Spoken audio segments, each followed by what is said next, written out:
All right, good morning. Today's session is going to be chapter 37. We're going to talk about geriatric emergencies. It's going to be amazing, absolutely amazing.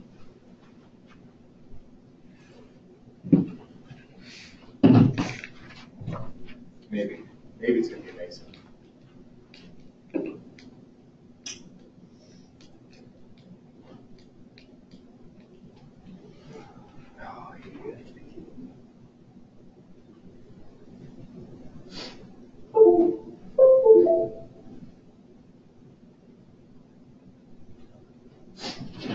We're almost there.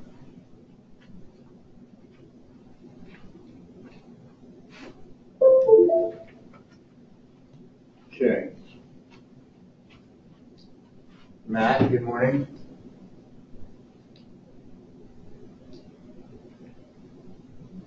There we go. Technology is getting the best of me today. All right. So, geriatric emergencies.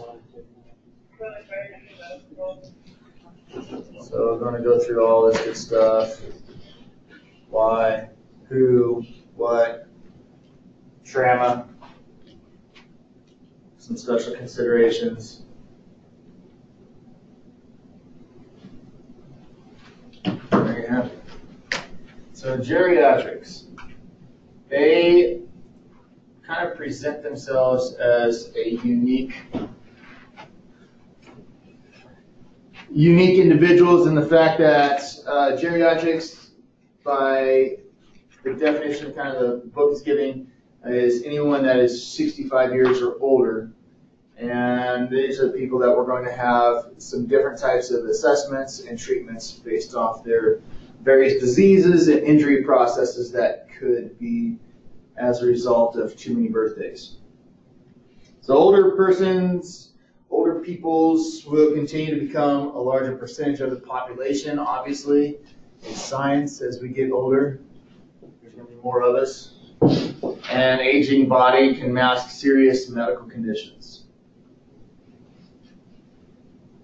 One of the concerns with geriatrics is that the economics. So obviously a lot of elderly have a fixed income.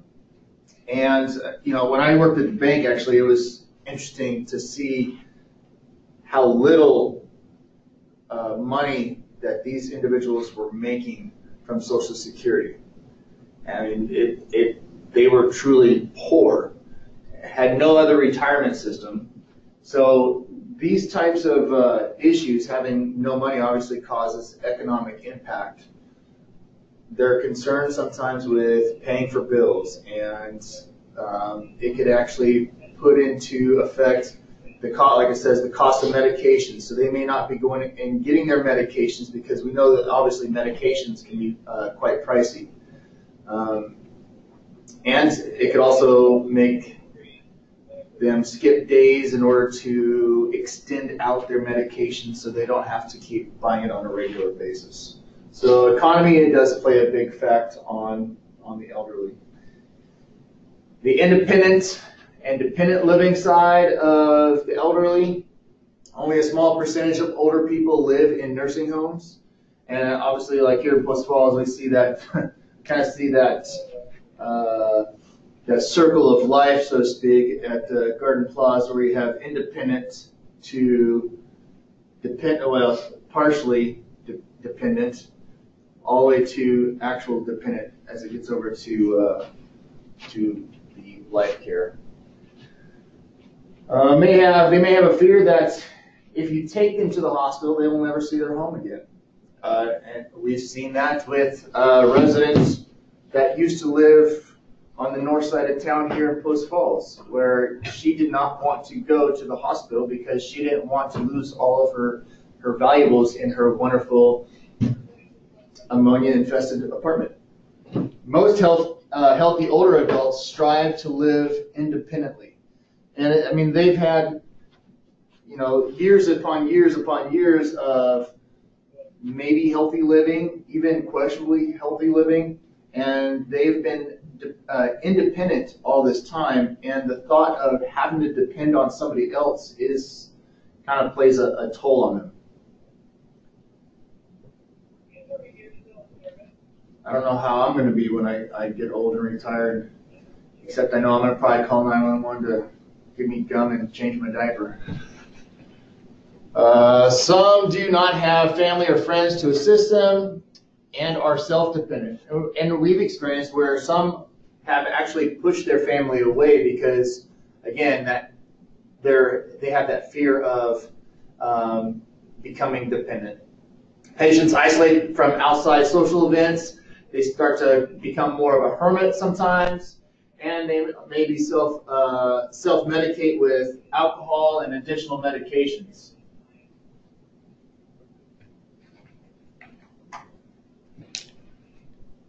Dependent living has many different levels of assistance, and we know that we see that with some of our care facilities as well.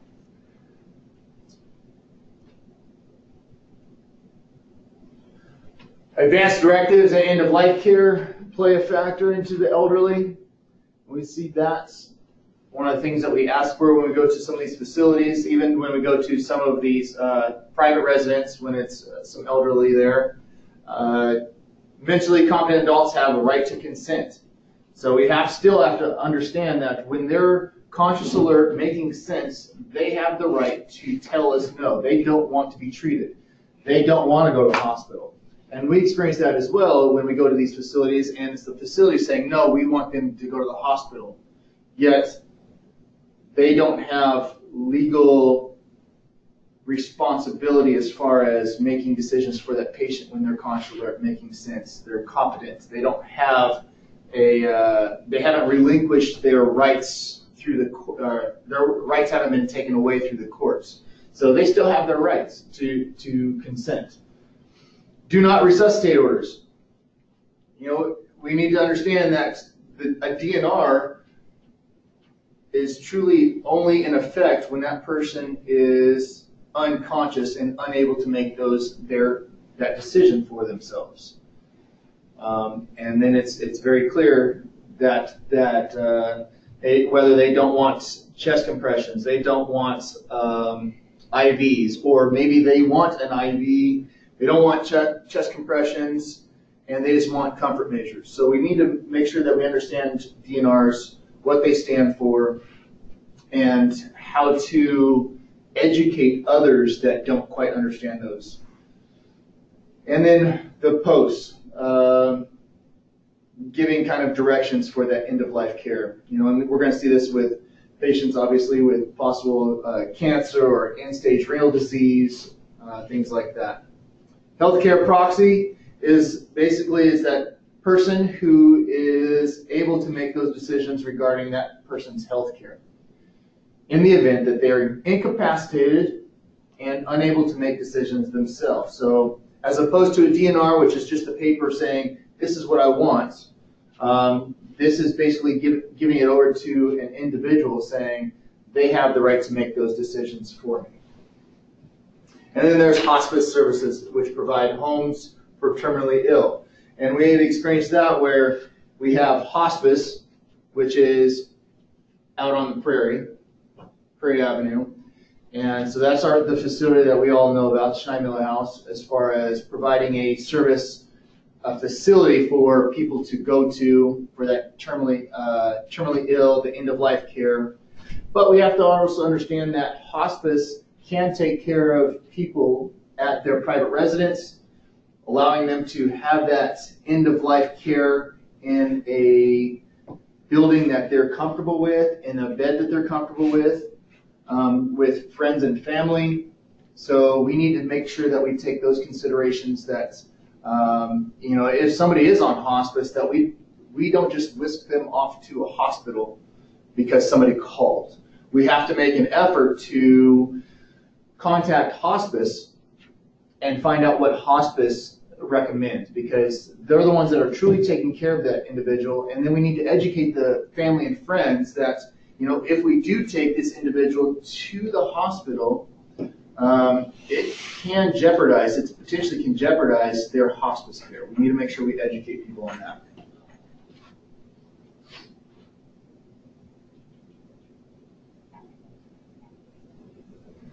All right. So communication can be challenging when we talk to elderly. Obviously, one thing is, the older we get, the more hard hearing we get.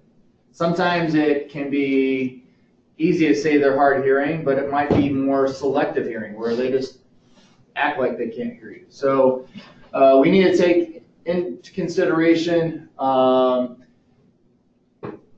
we talk to the individuals as far as our level of our voice, how close we are to those individuals. They may have a difficult time understanding our words, especially if we talk too fast. We might want to try to use close-ended questions to clarify points instead of just using open-ended questions. You want to avoid being overly familiar with the patient. And I'm not sure exactly why, but that's what the book says. Avoid being overly familiar with the patient.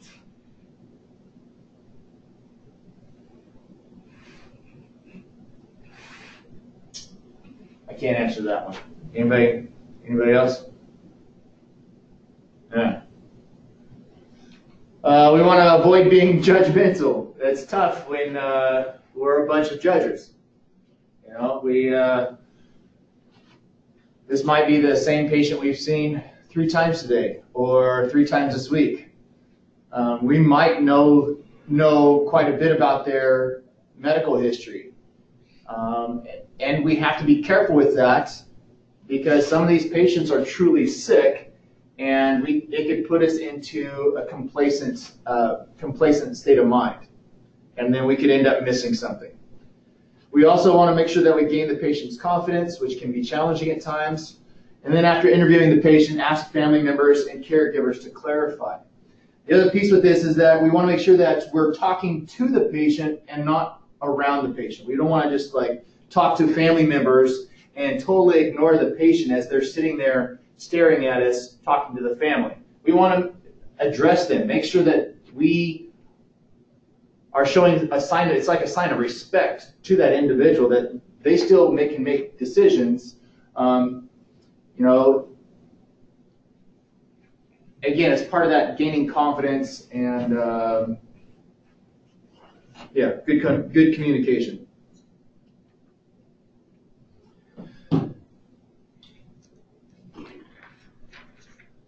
So when we go to nursing facilities, obviously this can be a challenging time. It seems like it's hit or miss sometimes if the patient truly has a complaint or if it's the facility that has a complaint about the patient. Are they having a difficult time taking care of them? What's going on? So it's very important for us to make sure that we address what the patient's chief complaint is, even if we have say a PCS form for transport, if we're going to do a NET. We still need to address if the patient has a chief complaint. Are they hurting? Do they have difficulty breathing? Are they just not feeling well? What's going on? And what is the patient's admitting diagnosis? So understanding what they're at that facility for, if we're going to a facility. Are they there for stroke rehab? Are they there for rehab after a broken hip? So what are they there for? So it is truly important for us to figure that out. And that's not just for NETs, but that's for anytime we go to any of these facilities for any type of a 911 call. Comparing the patient's present condition with his or her condition before onset of symptoms. So what is their norm? And how does that compare with what they are right now? And knowing that at these facilities there is a high probability that they could be running an infection, and that's because some of these facilities, it seems like they're maybe more prone to pneumonia, UTIs. And that might not necessarily be their chief complaint, but that might be the cause of what's their chief complaint is. And so we need to make sure that it's a priority that we take care of these patients in that aspect. So the leading causes of death, many causes of death in older people are going to be the heart disease, cancer, chronic low respiratory disease, stroke, Alzheimer's, diabetes, trauma, and pneumonia. The physiology of older people makes them a lot more vulnerable to these things. And acute illness and trauma are more likely to involve organ systems beyond those initially involved. So those that domino effect. When one thing starts having an issue, it can ultimately affect other things.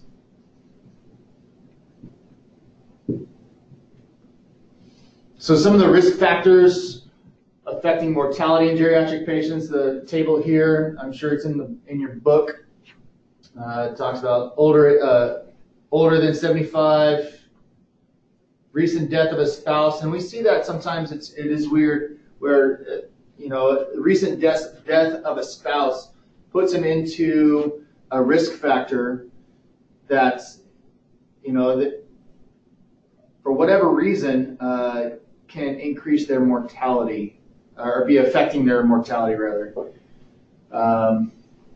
Recent hospitalizations, and we're going to get into some of the other stuff because as it gets into the mentality aspect for these patients as well.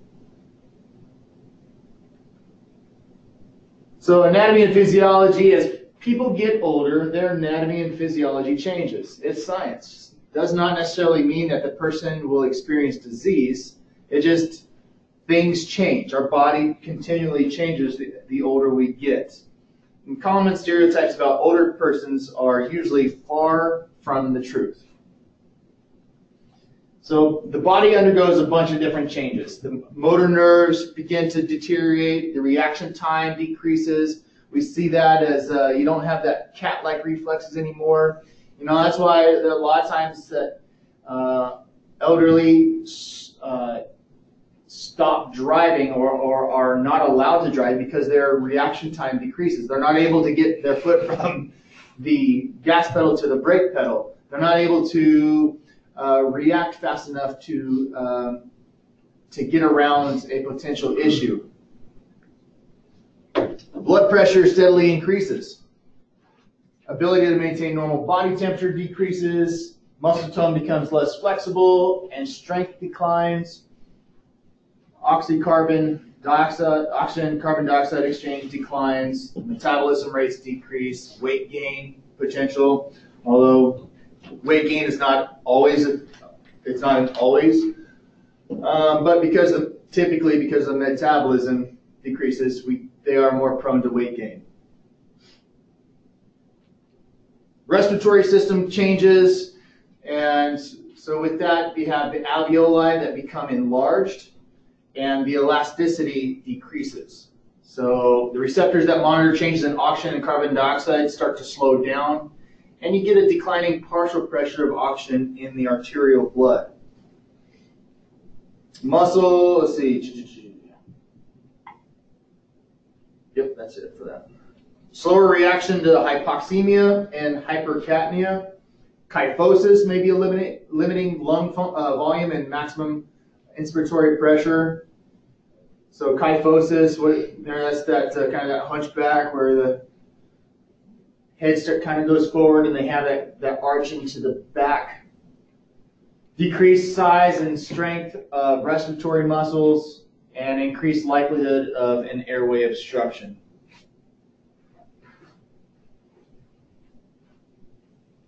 That increased likelihood of the airway obstruction is either from secretions or from food particles.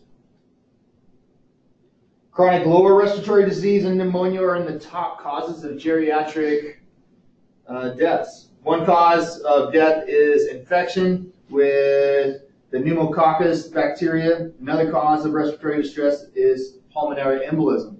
And they're just not moving around. The blood is coagulating, and they're more prone to that PE. As well as, then you add in the surgeries like hip hip replacement or shoulder surgery, things like that, it's going to also increase their chance of getting those PEs. Cardiac output declines, mostly as a result of decreasing stroke volume. Decreased ability to increase the heart rate, increased cardiac contraction, strength, and constrict blood vessels. Dysrhythmias start to develop, and this is where we'll see an increase possibly with AFib or other dysrhythmias where we're going to feel some irregularity when we feel for a pulse. There's more risk at getting arteriosclerosis and atherosclerosis. So arteriosclerosis is going to be that narrowing of the artery due to the plaque buildup. That's what we have in this picture here. So it shows the normal artery, and then kind of that buildup of cholesterol, calcium, and then blood clotting starts narrowing that artery. And then with that, then some of that can come off and fall away, causing other complications. The issue with that plaque buildup is that as it becomes more severe, it's going to lead to different things that lead to other complications, such as coronary artery disease, strokes, peripheral artery disease, or even kidney problems, depending on which artery is actually infected. So that's that atherosclerosis.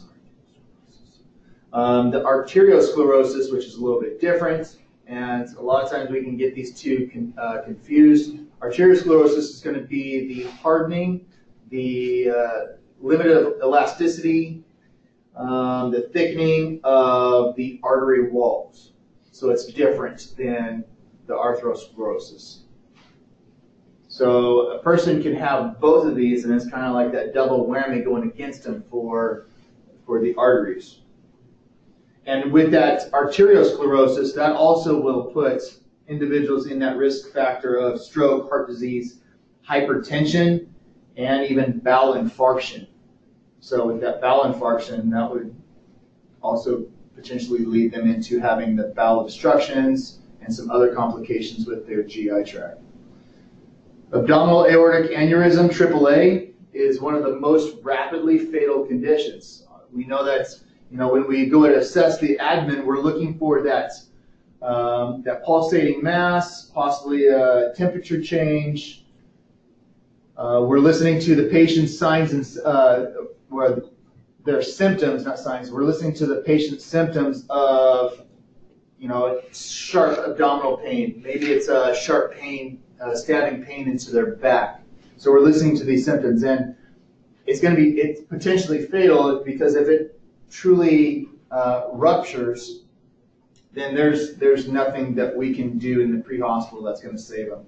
And they have very limited, to no chance of possibility, even if they were onto in the ER.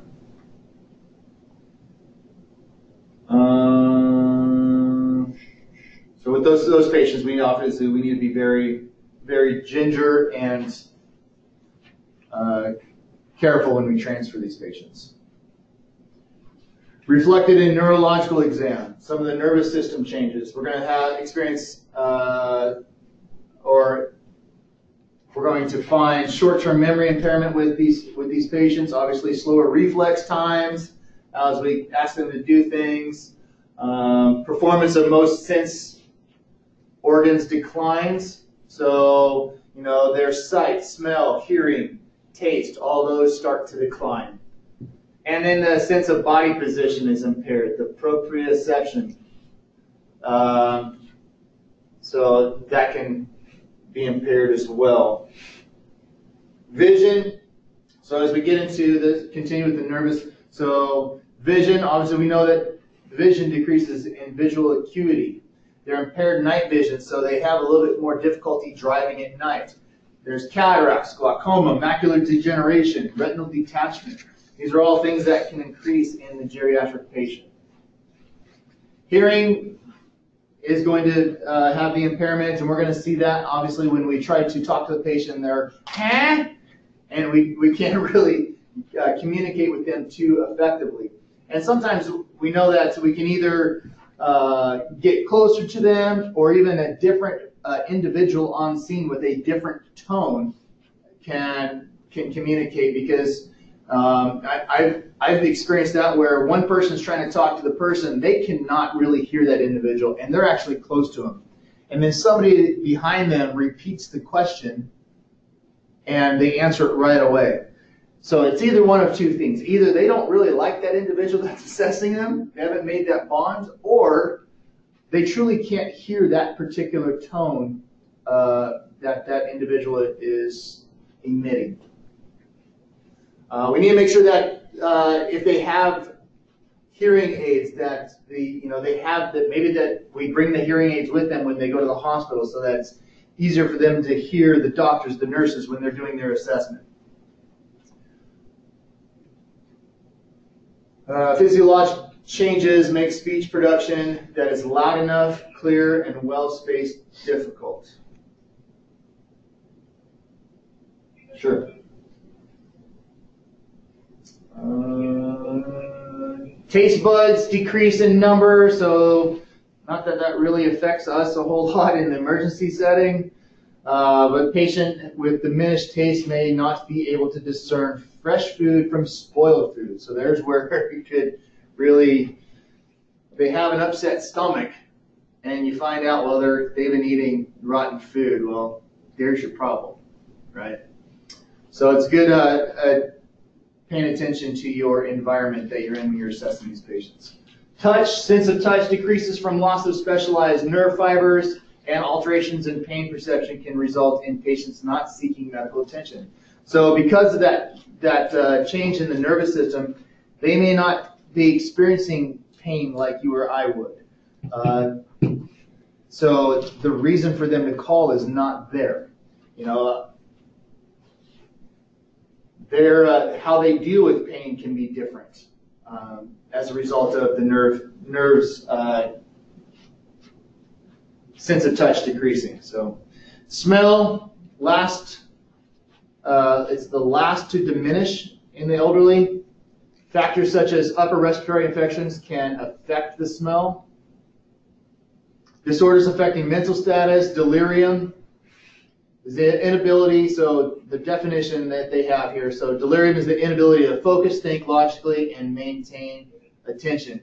And the things that are going to cause that are going to be that hypoxia, hypovolemia, hypothermia, hypoglycemia, as well as when we get into like UTI, and that's infection that is causing them to not think clearly. Dementia, which is obviously different than delirium. Dementia is going to be that slow onset of progressive disorientation. It's a shortened attention span, loss of cognitive function. It's generally irreversible. Now, there are some medications to help these dementia patients kind of slow that down. Some of the signs and symptoms takes months to years to become apparent, and sometimes those changes can, as that patient progresses, those changes can develop, on a weekly basis maybe. When we get to some of these calls, we experience that patient who they were acting one way yesterday, and that was their norm, and today it's completely different, and now this may be their new norm as a result of the continuing development of their dementia. And like it says here, dementia is not synonymous with delirium. Although when you experience some of these dementia patients, they may be reverting back to a time when they had a broken shoulder or abdominal pain. So when you're assessing them, it does make it, they might have this delirium way where they're complaining of pain, say from their shoulders broke, but they've had no mechanism of injury. And again, their brain is reverting back to years ago when they did break their shoulder. So it is it can make our assessments very challenging when we're trying to figure out what's truly going on with this patient. Neurodegenerative diseases like Alzheimer's caused by death of neurons in the brain. Begins gradually and progresses, and the symptoms may present with that confusion, the changes of personality and judgment, and extreme difficulty with daily activities. They just forget what they're supposed to be doing. Parkinson's disease is another one where it involves the nerve cells in the motor area of the brain caused by insufficient formation and action of dopamine, and may present as dyskinesia, dementia, depression, autonomic dysfunction, and postural instability. So we've experienced this with patients, or at least we've seen people on TV who experience this. Michael J. Fox, Parkinson's disease, and you have that shaking. Sometimes you might see that when they try to grab something, they're trying to focus on grabbing an item, and they start, the arms and the motor functions of the hands start shaking as they're trying to concentrate on actually grabbing something. And this, we got to remember that some of these can be very emotional for this individual, trying to deal and cope with this. Because again, this is that piece where as we get older, things start getting worse, and we're starting to lose our ability of having that independence. So we need to make sure that we're giving these patients mental support as well as trying to treat their chief complaint. Depression and suicide, that's why we get into that depression and suicide with elderly, because they're losing their capacity of being able to do things that they normally used to do. So we need to understand that depression is a medical disease. It's treatable with medications and therapy, and it can mimic the effects of many other medical problems. With these, we need to obviously treat severe depression by talking to our patients, showing them compassion, referring them to counseling, make sure that they're taking their medications appropriately, or it's a combination of the two.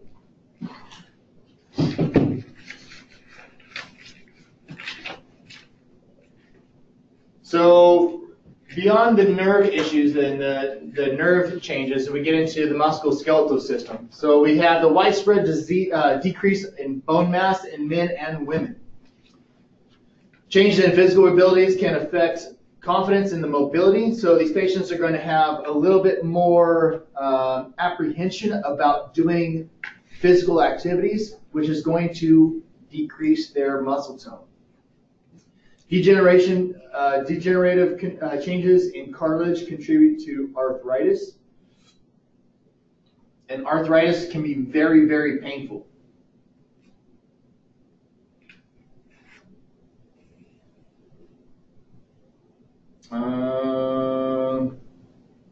There we go. So kyphosis came up earlier. So this is a picture of somebody with kyphosis, and it produces the flexion of the neck and anterior curling of that spine. So kyphosis.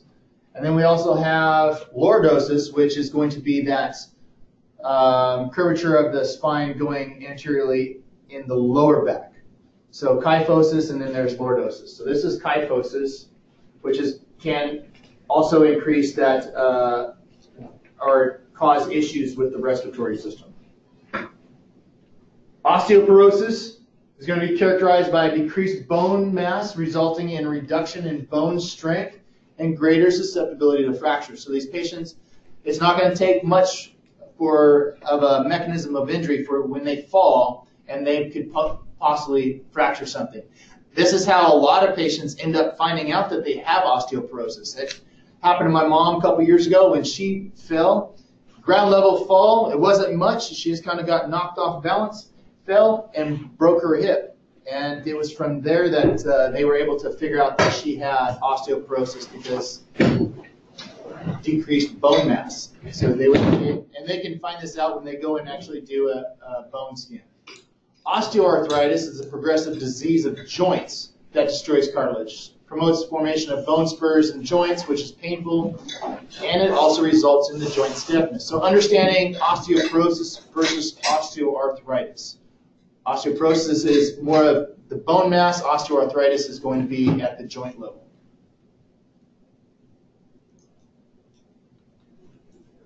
The GI tract changes, has a decreased number of taste buds and changes the olfactory receptors, may diminish the taste and smell. So things are going to taste different. They may not have much of a taste. They're going to smell different. Like we said, it could affect the way they see food. Food that is actually rotten, they shouldn't be eating. I mean, if you think about if you've ever had rotten milk and not really being able to tell that it's rotten milk, that would just be horrible. Horrible. Dental loss contributes to nutritional and digestive problems. And there's a hydrochloric acid in the stomach that decreases, which is going to affect the GI system. There's changes in gastric motility. The function of small and large bowel changes little. So that changes little. Activity of the enzyme systems is concerned with the detoxification of drugs and alcohol declines. So bowel obstructions occur frequently, and we see this especially when we have our patients. Seems like you have a bowel obstruction or a potential bowel obstruction, and one of the common questions we ask is, what kind of pain medications do they take, right? The risk factor for dehydration as a result of diarrhea, which again, that's going to contribute to those bowel obstructions, that dehydration. Risk for food poisoning increases. We know that because that GI system and how patients metabolize, as that decreases, that's why we end up giving our patients a lower dose sometimes of medication as opposed to a normal adult. Renal system has a loss of functioning nephron units. So that's going to be what helps filter out the junk in the fluid. It's basically going to take all that bad stuff and turn it into urine. Acute illness often accompanied by derangements in fluid and electrolyte imbalance. This is where we're going to see our patients that have a potential for hyperkalemia. They're less able to excrete large sodium loads, so they're going to retain that sodium, which is going to increase edema, and potentially can have pedal edema as a result. So that's where you need to understand. Just because somebody has pedal edema, it doesn't necessarily mean it's because of a heart disease or chronic heart failure. It could be as a result of the kidneys not acting appropriately, not functioning properly.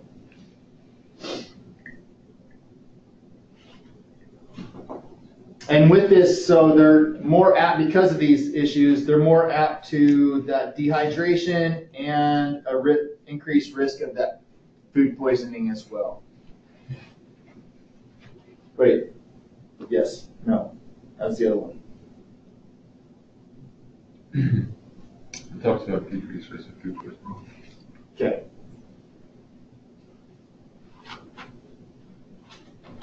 Hold on just a second.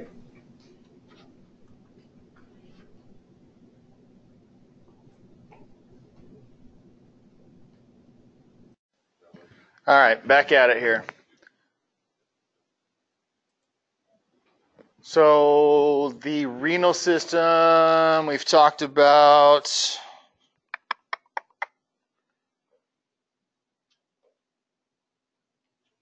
All right.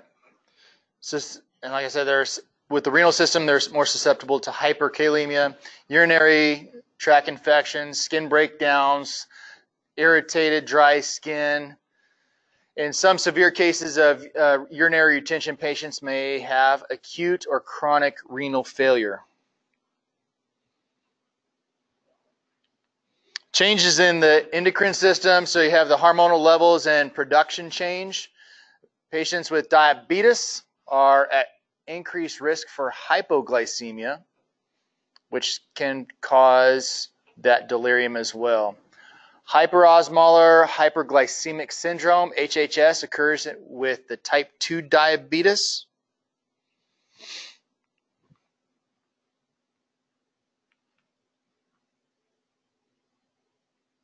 And physical changes are primarily a result of the excessive dehydration and hyperglycemia. Thyroid abnormalities increase with aging, which can have an effect and help create AFib as a result of the overactive thyroid gland. So that thyroid gland can go one of two ways. It's either overreactive or underreactive. So it's good to understand a little bit about both sides of that. Changes in the immune system. Every function of the immune system is affected. Older persons manifest infections differently. And some of the signs and symptoms of septic shock we know are going to be that fever, respiratory distress, increased pulse rate, generalized weakness, hypotension. For us in the field, that early recognition is going to be part of three big factors. And we're going to look at that increased respiratory, increased heart rate. So respiratory rate over 20, heart rate over 100, and then a fever with that indication of some type of infection is going to put us in that realm of trying to identify sepsis. So that's things that we need to identify early on in the field. And if you haven't noticed, for those that transport, that we are starting to see, at least I'm starting to see more sepsis alerts in the ER than ever before, it seems like. They're really hitting it hard as far as trying to treat somebody early on for potential sepsis. So even though a patient may not be in sepsis, they are activating their sepsis protocol to try to get those treatments going quickly.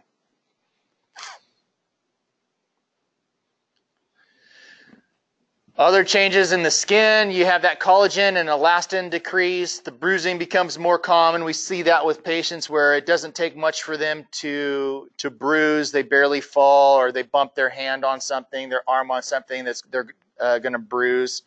And then we'll see that obviously increased even further when you have patients who are taking those blood thinners. The healing process takes longer for these patients. Epidural cells develop more slowly and do not replace outgoing cells. And they're at a higher risk of skin infections after skin breaks. So that we'll see that with those skin tears and typically with those skin tears. That's one of the big things with those. Those need to be cleaned before they're just replaced and put back on and covered. And when we get those refusals. So those really need to be cleaned. Subcutaneous glands produce less oil, making skin drier. And then they could also have those pressure ulcers, which is a thinning of subcutaneous fat, making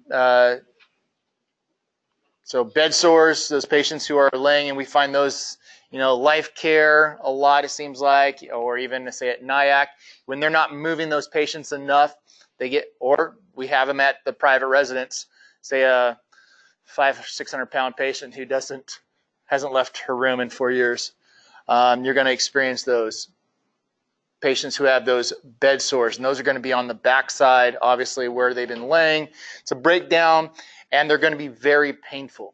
And then some of those can get very serious and go all the way into the bone. So we got to be very careful and cautious with these patients. Cubitus ulcers form when a person lies in the same position for too long, so exacerbated by fecal and urinary incontinence. So those patients who have just been laying there in their stuff.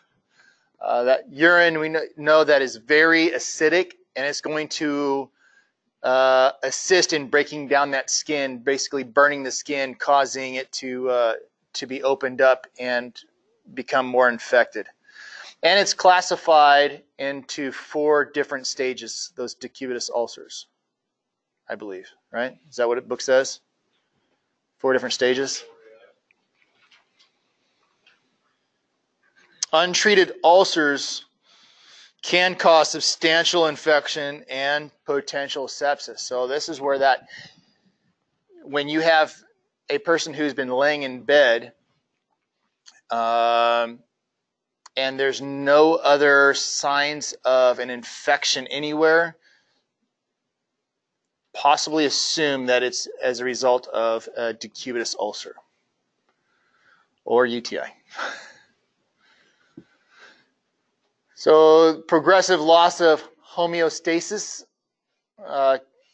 capabilities occurs with infections that would ordinarily produce high fever may produce only a low-grade fever or no fever.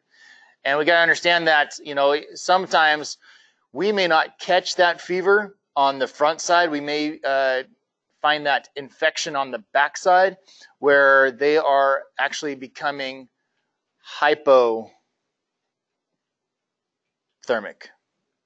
So they are not running the fever. They've already had a fever, even maybe the low-grade fever. Now the body is going the other direction. It's past the normal temperature and it's into the hypothermic range.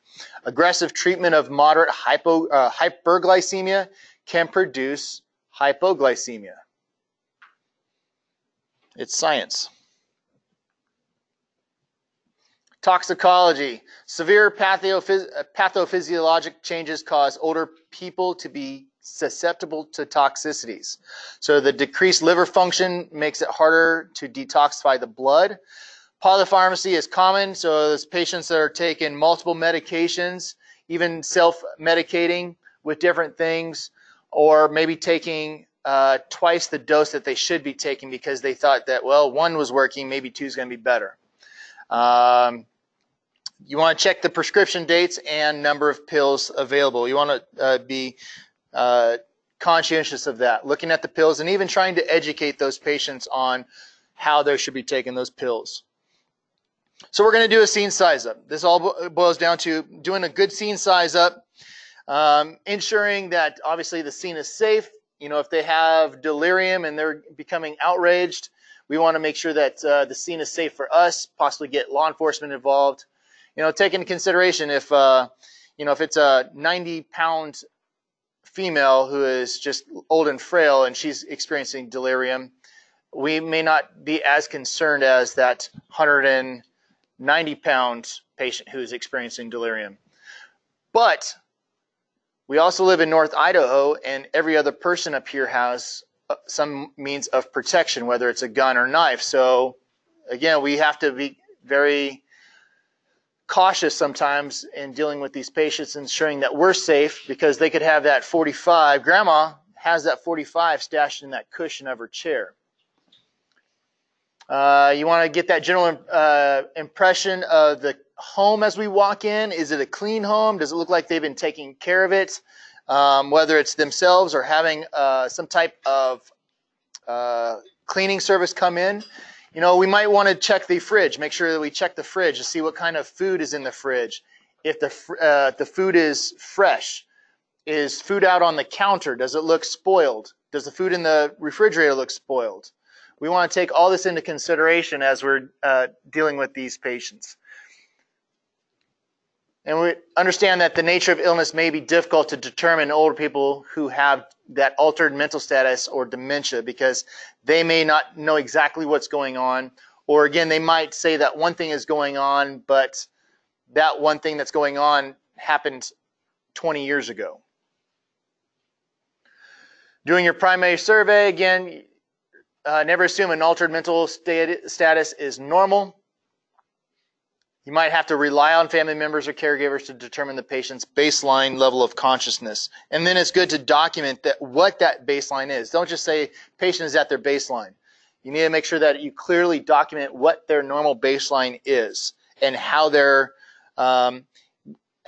presentation is now, and it is in line with their baseline, or how it's not in line with their baseline. What's different about it?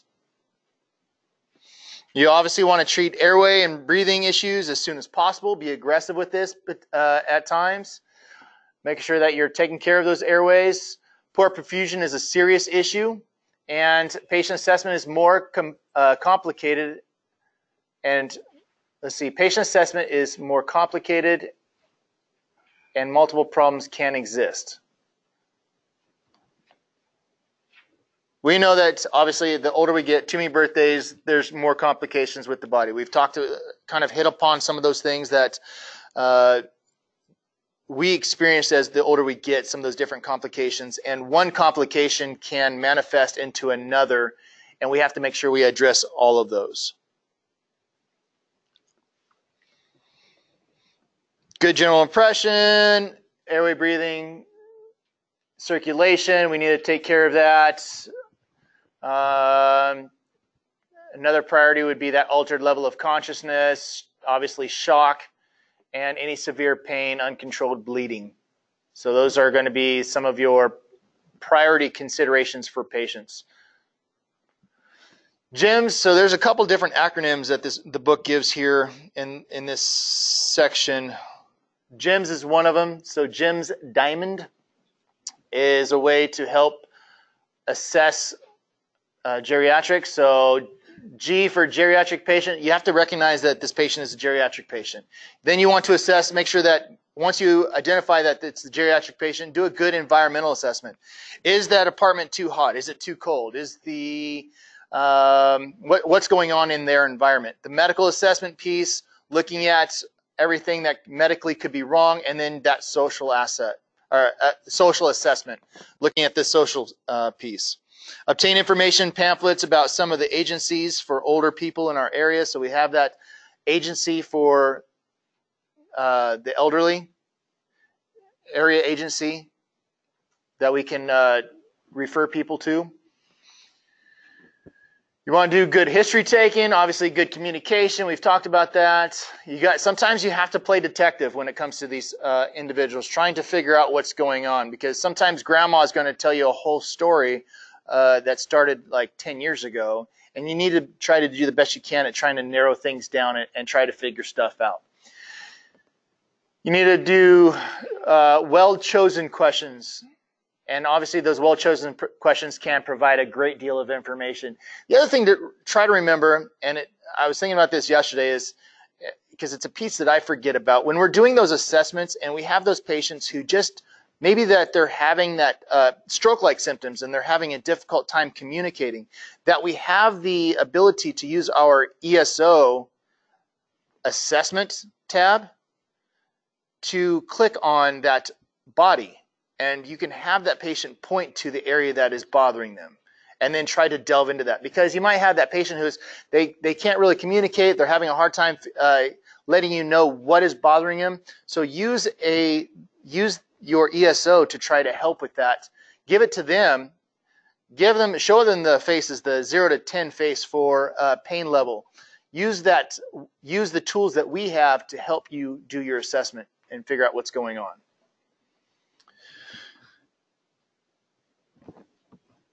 Cardiovascular questions. So with the elderly, we have specific questions that help us delve into different areas that are affected as the older we get. So have they had any chest pain or discomfort? What is the pain in your left arm? Or have you had pain in your left arm or jaw? I wouldn't maybe necessarily ask, have you had pain? But these are questions that you need to consider, and then word them in a way that works for you. Ask them if that pain moves. Is that pain in one spot? What does that pain feel like? Fluttering in your chest. Do you feel like your chest is fluttering or that your heart is racing? Some of these are questions that can help that patient, because, again, that mind is not, the older we get, sometimes the mind doesn't work right. And it's going to help connect some of those pathways so that patient can better communicate with you by asking some of these questions. Some of the respiratory questions: are you ever short of breath? Have you had a cough lately? Have you been sick at all lately?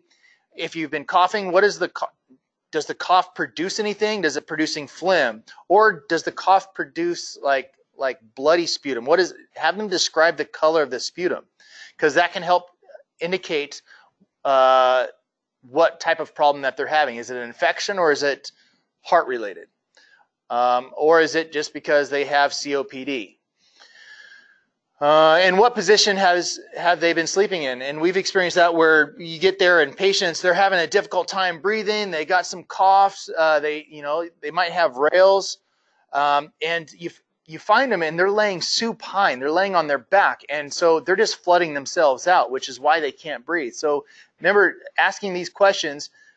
We may come to that, the patient who had breathing difficulty, now they're sitting up, and we need to go back and ask, well, how do you normally sleep? Because then it's that educational piece as well, trying to help educate them on maybe changing their sleep pattern or how they're sleeping. Neurologic questions. So here's an example of some of the neurologic questions that we ask. Dizzy spells, fainting, trouble speaking, headaches. Having them explain the reason why they called 911. It's another thing that when we're asking those A&O times 4 questions, this helps with that as well, discerning any type of neurological issues. Looking for that unusual weakness in one side or the other. Are they having trouble just getting the words out? So they're maybe answering like 1 or 2 words, and then they're losing the words. They're kind of forgetting what they were going to say. Or are they having some type of delirium that is unexplainable as a result of possible some neurological issue like a stroke or TIA? GI issues, we ask, when is your last appetite, or what is your appetite like? When did you eat last? What did you eat? Have you experienced any weight gain or loss lately? What's the time frame if they've had weight loss? Because that could lead into other issues other than just GI, but maybe towards potential cancer if it's a rapid weight loss over a short period of time. Looking at any other changes in bowel movements, what's your bowels movements look like? Are they hard? Are they soft? Are they explosive? Are they do they have blood in it? Does it look like coffee grounds? Does your nausea or vomiting? Do you have an increased nausea and vomiting? Do they have that breath that smells like bowel? They're vomiting. Do they have blood in the vomit, or is it coffee grounds? So these are a bunch of those to help narrow down on that GI tract. Is there pain in the abdomen? Do they feel bloated? And then when you go and feel, do you feel that blockage, say on that left side? But then with this, have they ever had any GI issues before? Do they have, say, a history of colitis or diverticulitis or other issues that could affect it, like celiac disease or whatever that can help narrow down some issues with that GI? Questions that revolve around urination, pain with urination. Have you had any blood in your urine? Is it... we had a guy the other night that he had blood in his urine. He just had a procedure done, I think a week before. And so then you need to find out, well, if you had blood in your urine, how long have you had that blood? Have you had any recent procedures? What is your medical history? Do you have a history of, say, bladder cancer or any other bladder issues? For men, talk about issues with their prostate. Have you noticed any changes or frequency in urination? When was the last time they urinated? What is the color of the urination? Is it really dark, or is it just watery looking, like it's clear? So, these all help with your assessment. Getting into medications, we need to do a good history of what medications they take, or even what medications they should be taking and they're not. Not just the prescription ones. We also need to look at over-the-counter medications and even supplements that they might be getting, like vitamins and things like that. Assess compliance by checking the fill dates. We need to be really good at that. The one person that is actually talking to the patient is not necessarily the one that's going and doing all this. It's a team effort, and so we need to be acting as a team and doing that good investigative work, checking those bottles. Looking at the fill date, when they were last filled, how many was filled, what is how are they supposed to be taken? Is it like one every 6 hours or one a day? And then trying to figure out the quantity in that bottle, does it correlate with what they should be taking? If it doesn't, find out why. Ask them, what there's less in here than should be. Are you taking more than you're supposed to? Find out why. Again, like I said, sometimes if they took one because of whatever reason that they're taking it, sometimes they feel like, well, one worked and I'm really having an issue, so maybe two is better. So diving into that. And then find out who fills the pill box. If they have a pill box like that Sunday through Saturday pill box, or even that monthly pill box. It's nice for a lot of these individuals because like they have those little packages now, like Medicine Man gives out. So they have it all laid out in one package as they're supposed to take it. And these are morning time medicines. Take this. And then the afternoon medicines and evening medicines. So we still have to do a good job in making sure that they're compliant with those as well.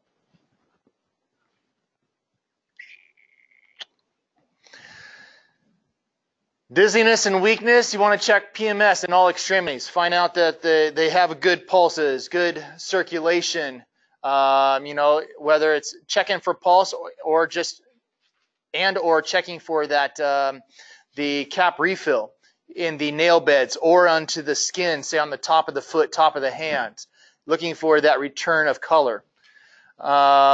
Looking for the sensory, making sure that they understand which foot you're touching or which hand they're touching. Maybe which finger. That can actually be an indication. You touch one finger, make sure that they're not watching you, and you touch a finger and see if they can identify which finger you're touching. Fevers, consider the circumstances around the fever. How long have they been sick? How high is the fever? Are they taking anything to make the fever better? Pain, we go into the OPQRST, and then consider the current weather when assessing a patient's pain.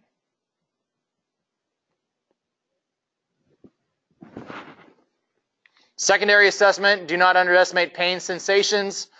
Protect the patient's modesty at all times. We want to be, again, at nighttime. Well, the ambulances are really good during the daytime as far as protecting the patient's privacy in the back of the ambulance. But at nighttime, when the lights are on in the ambulance, people can see through those back windows. So we ought to make sure that we protect the patient's modesty. The other thing that we experience with this, though, too, is that sometimes we have those elderly women or men that they just haven't had any attention in a long time and they're not shy about anything.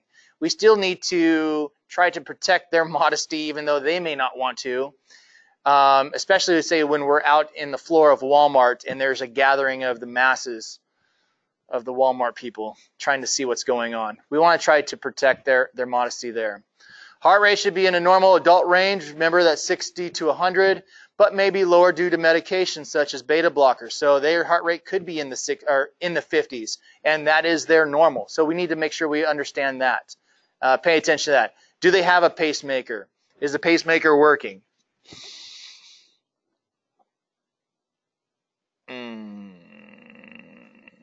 Capillary refill is not a good assessment tool in older adults, according to the book. Circulation does have again, as the body changes, could be diminished normally. Doesn't mean you shouldn't assess it. Just make sure that you're using it as one of the many things that you're checking. Respiratory rate should obviously be still in that same range of that 12 to 20, but understand that sometimes they may be, as a result of COPD, maybe their normal range, their normal respirations are in the low 20s. Carefully interpret the SpO2 data in older adults. Again, they might be because of things progressing and as circulation diminishes in the peripherals, that the SpO2 may not be registering appropriately. Adhesive probes might help confirm accuracy if poor peripheral perfusion is a concern. So we really don't have ready access to those, but just keep that in mind. Determine the patient's normal blood pressure. So ask them, what is their normal blood pressure? Because obviously, hypertensive patients, hypertension is going to be that blood pressure above, say, 140 clinically, but maybe their normal blood pressure is in the 150s, 160s. We need to understand that. And at the same side, we need to make sure that if their normal blood pressure is 90 systolic, it's in the 90s, that a blood pressure of 130 is putting them into more of a hypertensive range. And getting up into 160s, 170s is more detrimental to them as well. Continue to reassess those patients, looking for any deterioration. These changes can happen subtly.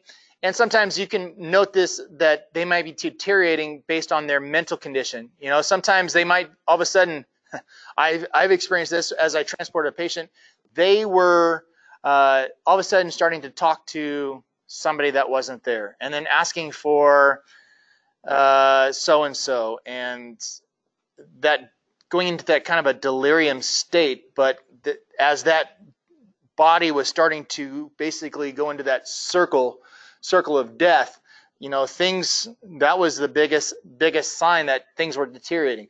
Heart rate was still in an appropriate range. SpO2 was you know, so looking for those other changes to give you that indication of deterioration. Repeat primary surveys, vital signs, reassess the patient's problem. Make sure that the problem that they initially call for is the same problem that they're having right now. You want to obviously recheck your interventions, such as IV fluid.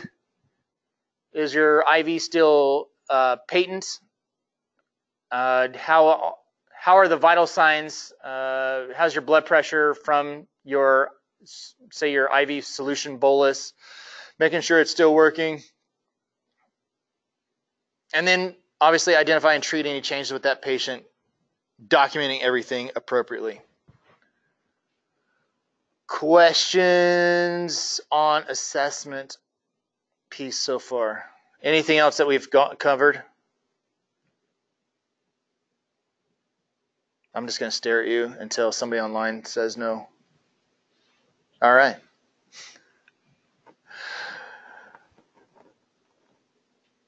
So as we get into the emergency care of elderly,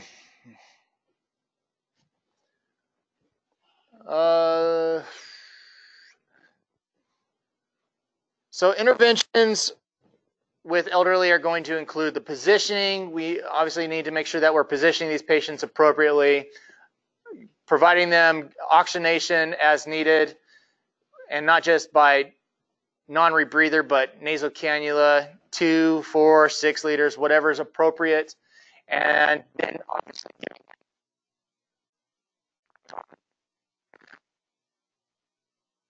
comfort. It's important for them because, you know, sometimes it is just a matter of being comfortable as you're transporting that patient, which is going to make all the difference. Sometimes that is the only thing that you can do, is making sure that that patient is comfortable. You know, is it laying on their left side or their right side? Is that comfortable to them? They don't always, obviously, when we transport, we seem to always put them in that seated position, that supine position, that semi-Fowler's position. But sometimes we got to just understand that letting them just bring their knees up to allow some pressure off that lower back, or rolling over onto their right side, might be that position of comfort, which is going to help improve their transport. Assist ventilations as needed. Administer oxygen. Be mindful of monitoring level of consciousness in COPD patients. Listen, respond, and provide reassurance to these patients. Fluid resuscitation can be challenging.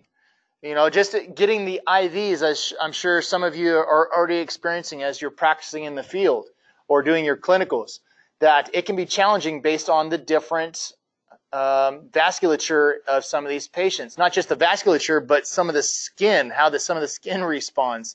Whether it's, you know, it's just because that lack of elasticity, it can just be a complete challenge.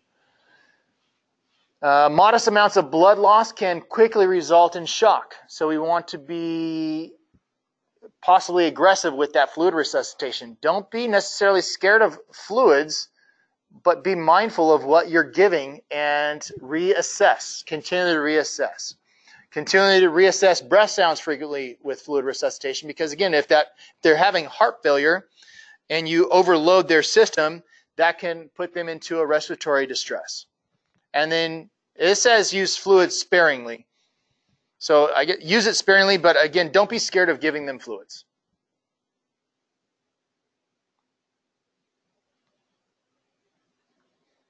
Shortness of breath, accurate, pertinent medical and prescription medication history may help determine etiology. So understanding if that shortness of breath is a result of heart failure or is it a result of some type of lung issue, COPD, asthma, chronic bronchitis, pneumonia, things of that nature. Patients should not be overwhelmed with questions, because if they're already having shortness of breath, you don't want to keep asking them a bunch of questions and expecting them to give you all these answers when they're already struggling and speaking in 2 to 3 word sentences. Find out whether the patient has a history of respiratory problems. Again, going back to that first bullet point. And patients should receive supplemental oxygen. Ask about medication taken prior to your arrival. So what have they done to improve? Have they given themselves a nebulized treatment? Did they use their meter dose inhaler, their rescue inhaler? Or maybe they gave themselves an extra dose of Lasix because they have the fluid buildup and they're trying to, because that's what they were told to do. Or did they have, I've had one person, because they had shortness of breath, they actually took nitro. Find out what they took and do a good job of kind of investigating that. Asthma is common among older adults. It's when asthma and cardiac disease coexist, the administration of beta-adrenergic agents for asthma may exacerbate cardiac symptoms. So as you give these meter dose inhalers, what is a side effect of giving an inhaler? What's that side effect of albuterol? It's going to increase the heart rate, right? A lot of times these heart rates start to increase. And so it's going to put an extra demand on that heart. If they're already having, with that asthma, they have a heart complication. Now you're putting an extra demand on the heart that's already possibly struggling with oxygen. Okay, so again, it's not saying that don't do it. Just understand what you're doing when you're treating these patients and assisting them with their meter dose inhalers.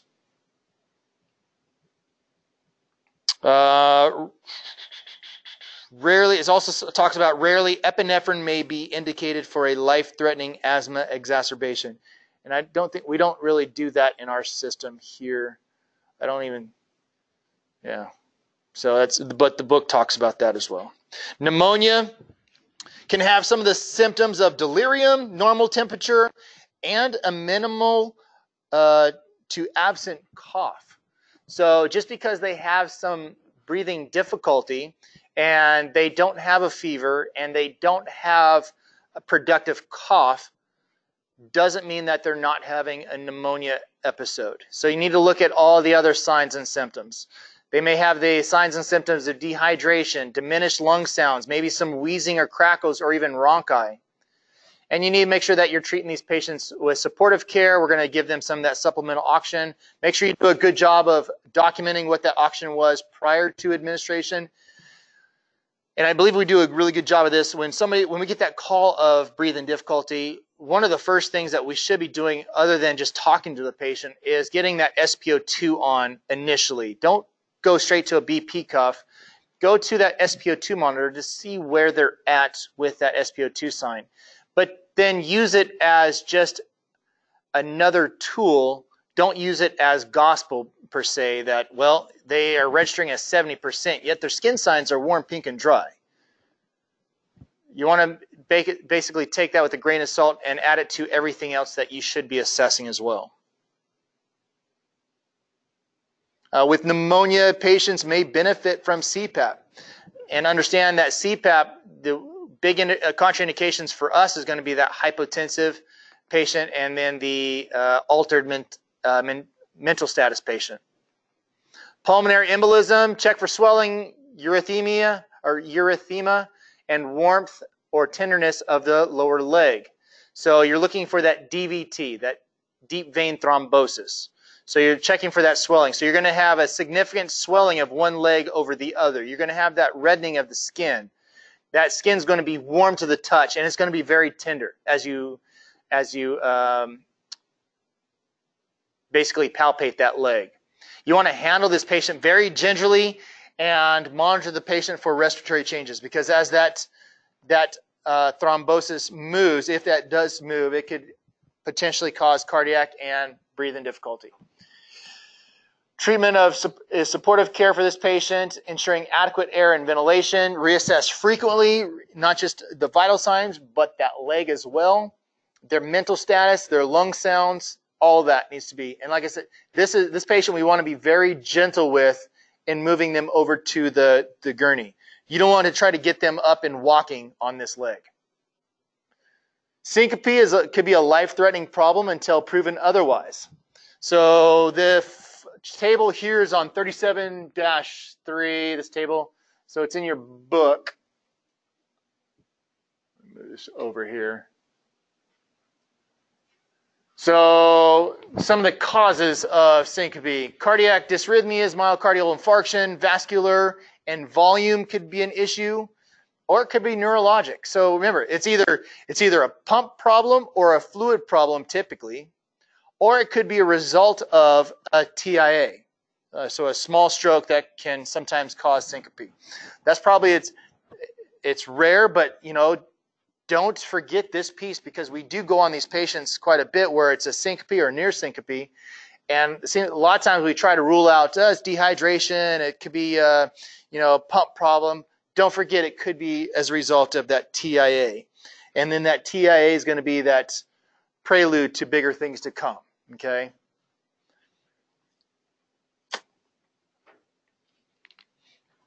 Patient's pain threshold is going to be a little bit different for in the elderly. As I try to switch, there we go. So their pain threshold is going to be different. It's important to get that OPQRST and then that sample. Try to find out where their pain is at. A patient who is saying, little grandma who's saying, it's not bad. It's about a 4. Yet she's cool, pale, and diaphoretic, and she's got nausea, and this could be a big thing. She's just downplaying it because that's what grandma does. So don't disregard her lower pain because the threshold might be different. If a patient has a history of angina, determine if this episode is different from the previous events. Tell her or ask them to describe exactly how you feel, because a lot of these they're going to be kind of wishy-washy sometimes. They're just, well, I don't really want to bother anybody. They may not be the ones that called. It could be a facility, or it could be family or friends, and this patient doesn't really want to bother anybody. So you want to make sure that you're continue to reassess. You want to monitor any fluids and avoid excessive fluids with these patients as well. Myocardial infarction, classic symptoms not present in older patients. So some of the things that we're going to experience with these patients is going to be that difficulty breathing, that generalized weakness. That generalized weakness, as in this table, it says can be, it's described as in a word that we use sometimes as malaise. So that generalized weakness, they just don't feel like doing anything. That's real, just blah. Can be a cause of many things. However, it should be suspected in MI in patients with a sudden onset of weakness. So somebody who all of a sudden is normally up and walking around, and then all of a sudden they just blah. They don't, I just don't feel good. And they might be talking slowly and calmly, and they just don't want to bother anybody. We want to have a high index of suspicion in these patients. And then obviously with syncope, confusion, altered mental status are other classic signs for the elderly. Heart failure increases with age because of the associated risk factors, and heart failure is increased because of a number of different things as we get older. Prevention is aimed at lifestyle changes, obviously with activity, exercise, possibly diet as well. And acute exacerbation of heart failure results in pulmonary edema, which is going to be that fluid buildup that we hear and see in respiratory breathing difficulty. Pay close attention to the position in which the patient is found in. Again, we talked about that, whereas is it the patient in the supine position, and with heart failure, that's kind of a bad position for them to be in. Make sure that we're educating them again and the family on positioning. Treatments, you want to make sure you closely monitor fluids, avoid excessive fluid because it can overload the patient.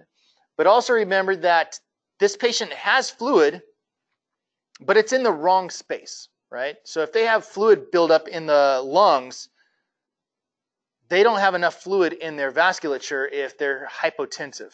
So you still need to give them fluids and then consider CPAP. But you have to consider CPAP, are they hypotensive? Do they have the altered mental status? So obviously follow along with our protocols with that. Potential use of anticoagulation therapy, that's going to be more in the hospital. That's not going to be with us. And IV fluids should be administered judiciously is what the book says. Dysrhythmias generally result of age-related changes. So you have that AFib, or they can have that bradycardias, those little heart blocks. More common in older people. Medications can also cause that excessive bradycardia. And persistent bradycardia should be treated with a pacemaker. And obviously we're not doing that. We're identifying the issue and getting that patient to that next level of care so that they can get those interventions. Hypertension can be controlled with medications. And controlling that then will help prevent strokes and MIs. Hypertensive emergencies require a controlled decline in blood pressure that often cannot be achieved in the field. We used to have it in our protocol to where we treat hypertensive crisis with nitro, and it's no longer really in our protocol. So these patients, again, depending on what you come across, this could be a call over to emergency medical direction for field care if you need to. But ultimately, this patient needs to get to the ER, and during your transport, you're going to be reassessing, looking at those vital signs. Check that patient's blood pressure on the right versus the left. See if there's a difference. And then make sure that you're getting those trending vital signs of 3 or more vital signs. Aneurysms are life-threatening and can develop either in the brain, chest, or even the abdomen. We talked about the AAA earlier. Preventive measures aim to control risk factors associated with that hypertension and atherosclerotic diseases. You need to do a good job of examining the chest and abdomen carefully, palpating. And when you palpate, you want to be ginger when you're palpating the abdomen, making sure that just be ginger because it's going to be painful, as we discussed earlier. And they're going to have those signs of possibly stabbing pain actually into their back. So it's a good indication as well. Early recognition, assessment, stabilization, and rapid transport are essential for these patients.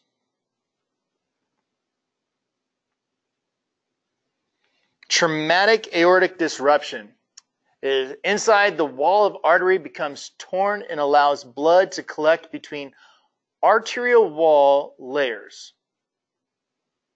So obtain blood pressure readings in both arms, especially in these patients. Checking with these patients with chest pain, you're looking for the difference. Systolic blood pressure difference of 15 milligrams of mercury or higher suggests a thoracic dissection. And this is a rapid transport. Early detection and then rapid transport, notifying the hospital of what you believe you have. Any questions on the cardiovascular emergencies? Great.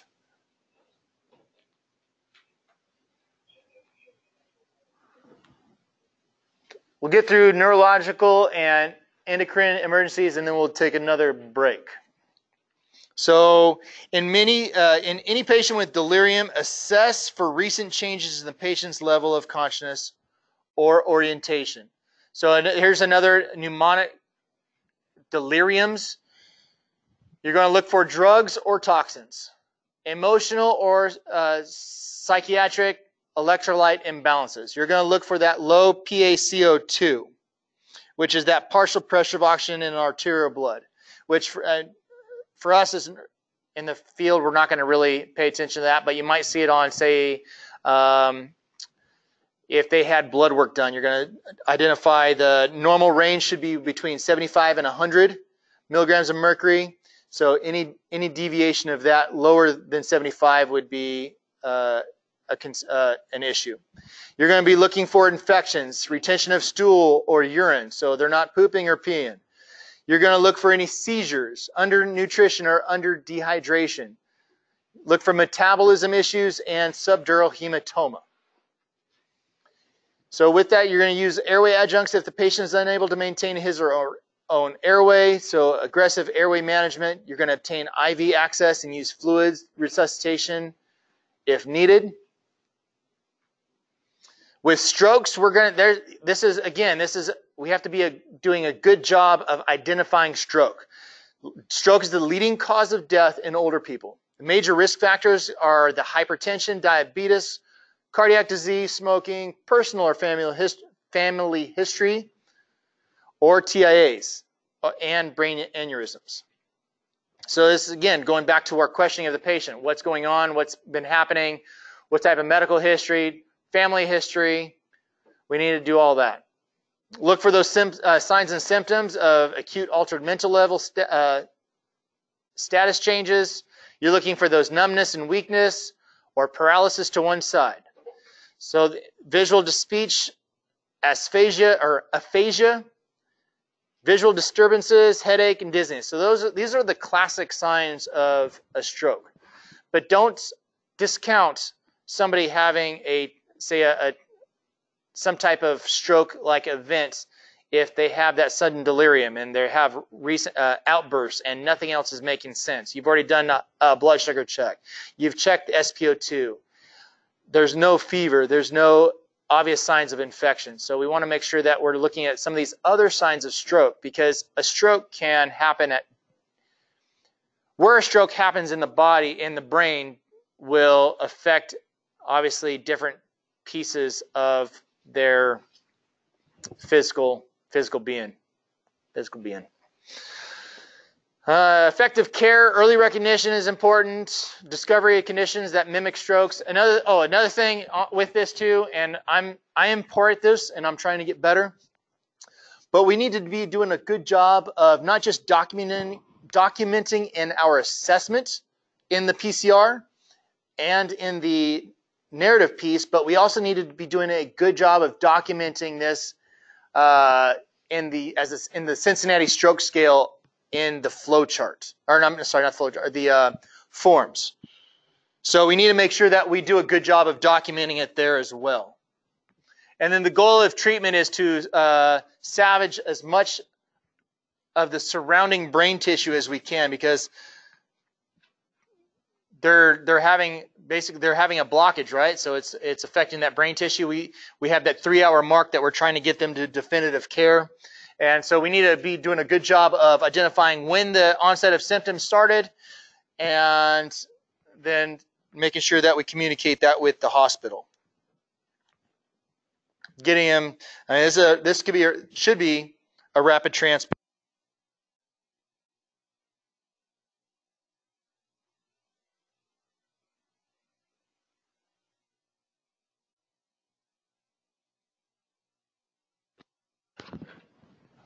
Transient ischemic attack is going to be that temporary disturbance of blood supply, and it could be that that indication that a bigger issue is going to happen, like a true stroke. These patients should be treated as if they're having a stroke, and so you should be doing a good job of assessing, finding out when the last normal was, what is their norm, and getting them to the hospital as quickly as possible. Neuropathy is a disorder of the nerves of the peripheral nervous system, and it depends on on the affected nerves and the nerve locations. So it could be in the motor nerves or the sensory nerves or the autonomic nerves. So in the motor nerves, the muscle weakness, cramps, spasms, loss of balance, loss of coordination. In the sensory nerves, it's going to be a tingling, numbness, itching, and pain, or a burning, freezing, extremely sensitive to touch. So these patients are going to have like, they're going to describe like needles, like especially you're going to see this in patients with diabetes, uncontrolled diabetes. They're going to have that neuropathy, and it's going to be typically in the feet, toes, and they're going to have like this burning, painful sensation. And it's going to hurt to walk. It's going to hurt to touch them. The autonomic nerves affect the involuntary functions, which could be a very serious event for them. Altered mental status, it's a symptom, not a disease. Okay, so altered mental is a symptom, not a disease. You need to make sure that you do a good assessment and management, but it can be complicated because they're altered. You may not have a good, clear definition, good, clear picture of what's going on because of their altered status. You need to consider neurologic changes, causes, and endocrine changes that could be affecting that mental status. Determine the onset of symptoms just like a stroke and ascertain what is normal for that patient. Again, what is their norm, and then document what their norm is and how it's different now.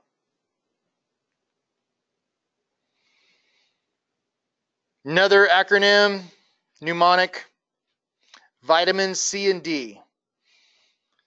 This one I'm not familiar with as far as the mnemonic, but it makes sense. These are things that you're going to look at for that altered mental status. You're going to look for some of the things that could cause that neurologic issues. You're going to look at the vascular system. You're going to look at inflammation, toxins, trauma, autoimmune system, metabolic issues. You're going to look for infections, narcotics, systemic issues, congenital issues, and then degenerative issues. Diabetes, they got a case of the sugars. Management is complicated for older patients when other acute diseases are present. Increased risk of hypoglycemia. You have confusion about medication doses or usage. They could have inadequate or irregular dietary intake, inability to recognize warning signs, and they could just have blunted warning signs. So they just don't recognize some of these warning signs that are happening. Delirium may be the only indication for these patients of hypoglycemia. So delirium may be the only indication. Some of the symptoms of an elevated blood glucose level include fatigue, poor wound healing, that blurred vision, and frequent infections. So these are the patients that's why they have that potential of that hyperglycemic patient with the infections, why they have that potential of having amputations. Assessment of that hyperglycemia or hypo is complicated by changes associated with aging. You want to assess the patient every 15 minutes. Use capnography if available. And you're looking for the changes with capnography. And then care with fluids. Obviously, with the hyperglycemic, we need to make sure that we give them fluids to help flush some of that sugars out. Hyperosmolar hyperglycemic syndrome, that's that HHS, more common with DKA, diabetic ketoacidosis. Most frequent cause is infection. And your airway management should be a priority. Some of the other signs are going to have that dry tongue, longitudinal furrows in the tongue for that dehydration, dry mucus, membranes, weak upper body musculature, confusion, difficulty in speech, sunken eyes. You're going to have a difficult time establishing an IV in these patients.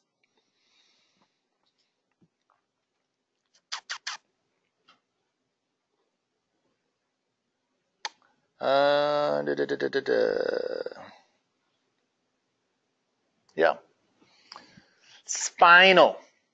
Jadaquist spinal. motion restriction should be used for all unresponsive patients laying down. So remember, these patients, the older we get, they're more prone to that osteoporosis, so that their bones become weaker, and a simple fall could put them into a higher probability of, say, having a broken vertebrae. So if we have that patient who's laying down, we don't know how they got there, we should have a higher index of suspicion that they may have some type of spinal issue. And we need to be proactive about restricting their movement should they become conscious, or even as we move them from, say, the floor onto the gurney.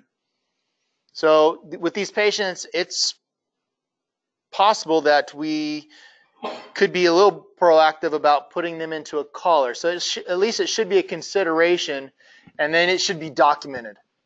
You want to treat shock as indicated. Try to use the largest bore IV as you can, looking for a good spot. Understanding the vasculature, and again with dehydration, that you may not be able to get a 16 or 18, 22 may be the only thing that you get. But if you do get a 22, as you start giving them those fluid boluses, continue to look for a larger location to try to give them that large bore IV.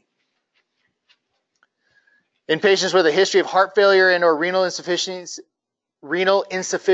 you want to give fluid sparingly. So you want to be cautious about giving them that fluid. And if glucose level is 70, less than 70 and symptomatic, ultimately we want to follow along with our protocols. Follow along with our protocols as far as what we're going to give as far as treating that blood sugar level when they're hypoglycemic. Thyroid disorders. So thyroid disorders is actually this is an interesting piece, because a thyroid, issues increase as a result of aging. It could be a congenital thing, but it ultimately does decrease with aging. And the thing with thyroid is that it has a big effect on multiple different parts of the body. Hyperactive thyroid and a hypoactive thyroid both have different effects, and they can affect the respiratory rate, it can affect the heart, it can affect the GI tract, and it can affect a bunch of different things. It has a big effect on inducing AFib in patients that have overactive thyroid. Patients with hyperthyroidism or hypothyroidism are likely to require supplemental oxygen. So these patients who may be having some type of a breathing difficulty and may need to have that supplemental oxygen. They may not necessarily have breathing difficulty, but they may have low tidal volume. So their respiratory rate is just, they have shallow respirations. And they're shallow not as a result of a narcotic overdose, but as a result of a poor acting thyroid. So it's important to give them, obviously, that supplemental oxygen. You know, that thyroid also plays a huge factor actually in homeostasis. It has a factor in the renal system, vascular tone, so it can affect how the vasculature is when you're looking at trying to get IV access. It also affects the central nervous system through the effect on metabolism. So with some of these patients, you're going to know that you're going to know that they have a thyroid issue based off of medication. They're going to have some type of thyroid medication. And they're going to be taking, say, either levothyroxine or Synthroid. Those are the two most common ones that you will see. And continued decrease of the hormone levels could ultimately result in myxedema coma. So another issue as a result of that thyroid.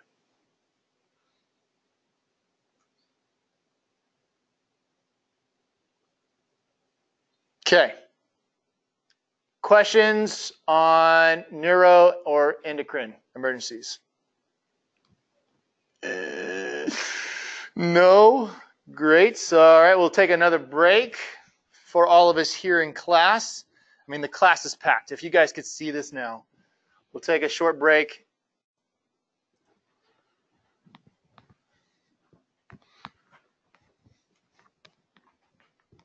All right. GI.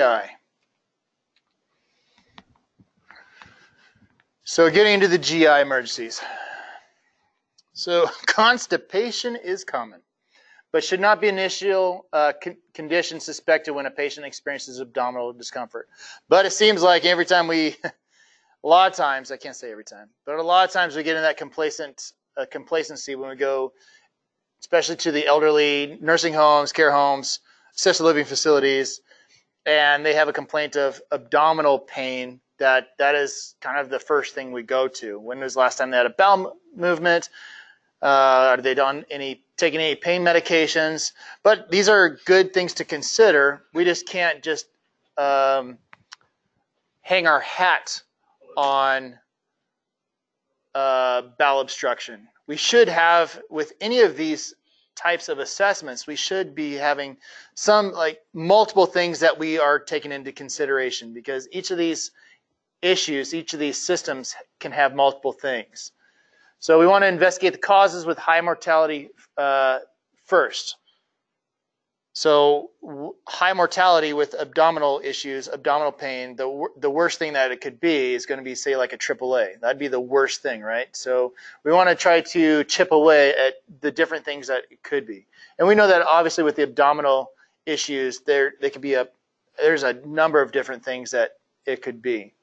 But we want to obviously look into their food and fluid intakes, have a good history of abdominal issues, current bowel and bladder habits. When was the last time they pooped? When was the last time they peed? So we kind of already covered some of this stuff.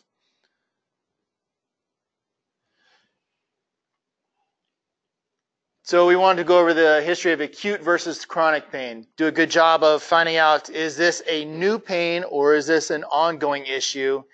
And if it's an ongoing issue, why'd you call me at 2 o'clock this morning to take you to the hospital? Do a good OPQRST. Abdominal and gastric problems often require surgical treatment. So there's nothing that we're going to be able to truly do in the field to fix this. A lot of times this is going to go to the surgical suite. And it might be something that is not acutely surgical, but it's something that's going to be referred, and they need to go back to a primary to plan these things. Early recognition and rapid transport is important, especially when it comes to AAA. We're going to want to, with this patient, we're going to want to identify that as a potential, and then we're going to treat that patient for shock and get them rapid transport to the hospital. GI bleeding is more common with age, but it could also be as a result of some of the medications along with some of the other pathological issues that they might be having. They could have decreased peristalsis increases likelihood that irritating substances will damage gastric lining. So understand what medications are going to irritate the gastric lining. What causes GI bleeds? You know, like aspirin can potentially cause some GI bleeds or make GI bleeds worse. Ibuprofen, those anti-inflammatories when they're not taken with foods. Pain medications when not taken with foods. So some of these medications, you know, it's going back to educating those patients. When you look at those medications, a lot of them will tell you and tell the patient basically that this should be taken with food. Take this with food. You know, and then following up with the patient, are you taking these with food? Are you eating? What are you eating when you're taking this? Well, I have a piece of bread or I have a cracker. You know, what are they doing? So good getting into that good assessment and then that educational piece. Bleeding from the esophagus is most commonly associated with varices and alcohol abuse, and knowing that that is a true serious emergency and surgical interventions are going to be required for that. But identifying that and getting that rapid transport, providing psychological support. Bleeding from the stomach may produce red or darker coffee ground-like emesis. Red blood in the stool usually comes from the large intestine or rectum and may be caused by diverticulitis. So do they have a history of diverticulitis? You know, again, asking those questions. Upper GI hemorrhage bleeding occurs from the esophagus, stomach, and duodenum. Regular use of NSAIDs or alcohol can cause bleeding from the stomach lining or ulcers. So the NSAIDs, so those non-steroid anti-inflammatory drugs, so like those ibuprofens, Toradol, things like that. Lower GI hemorrhage bleeding is from the colon and rectum should never simply be attributed to hemorrhoids. We got to make sure that we don't just blow it off, because it could be as a result of some type of ulcer or worse issue. Assessment should begin with identifying risk factors such as history of any previous lower GI bleeds, looking at their symptoms and signs which are suggestive of other conditions. So severe lower GI bleeding requires immediate transport. And it's more important to assess the severity of bleeding than determine the cause. So how much are they bleeding? And is it like free flowing, or is it coming out in spurts? Like it's building up and then it's like explosive and looks like somebody died in the bathroom. Treatment should be focused on recognition and management of hypovolemic shock, because obviously these patients are bleeding, so they may not be able to regenerate enough red blood to compensate. So you need to make sure that you identify that, treat them with fluids, and you also need to do a good history taking and make sure that to find out if they're on any blood thinning medication. Nausea and vomiting and diarrhea may be attributed to the different conditions inside or outside the GI tract. Nausea may be an older patient's problem during a cardiac episode, so not discounting nausea as just a GI issue, but it could be a result of a cardiac episode or even a head trauma or some type of neurological issue. So be aware of those. Determining the onset may provide a clue to the possible causes. Did this happen shortly after a recent fall where they hit their head? Are they having some syncope or chest pain? Or is it a result of, say, what they last ate? They had a big greasy meal, a couple hours ago, and they're having some issues there, like with their gallbladder. Ask about the color associated with the vomit or the diarrhea. What's it look like? Is the diarrhea, is it brown or is it green? Or is there fecal matter, the bowel movement, is it white? Does it have like a white tone, which is going to be indicating more like a liver issue? Color in the emesis. So is it bloody emesis? Is it that coffee ground material? Is it bile? Is it just that bile material, or is it actual food? So doing a good job of trying to figure that stuff out. Bowel obstructions likely to cause, well, so the book talks about this as bowel obstructions likely to be caused by cancer, impacted stool, or sigmoid volvulus. Small bowel obstructions secondary to gallstones increase substantially with age. Large and small intestines are at risk for obstruction with from adhesions. Biliary diseases, you're going to see this when you see signs of jaundice. So they're going to have that yellowing of skin or the yellowing in that sclera in their eyes. They're going to have some type of a fever. Could have right upper quadrant pain. So again, that's going to be in that as a result of gallbladder issues or even liver issues. They're going to have that vomiting and nausea. And they could have that referred pain, which is, again, referred as pain from one spot, and then it has a pain in another spot. So they could have that referred pain up into that right shoulder as well. Although these diseases cause fever, response may be repressed in older patients. Remember that, like we said earlier in another slide, that it may not just necessarily show in a high fever. It could be a very low-grade fever or no fever whatsoever. Again, their pain sensation may be altered, so their reaction to pain may be different. They may not have the same pain scale as you or I because of those neuroreceptors. And be cautious in administering opiates with these patients because they may not be able to metabolize them the same, and it could just build up in their system.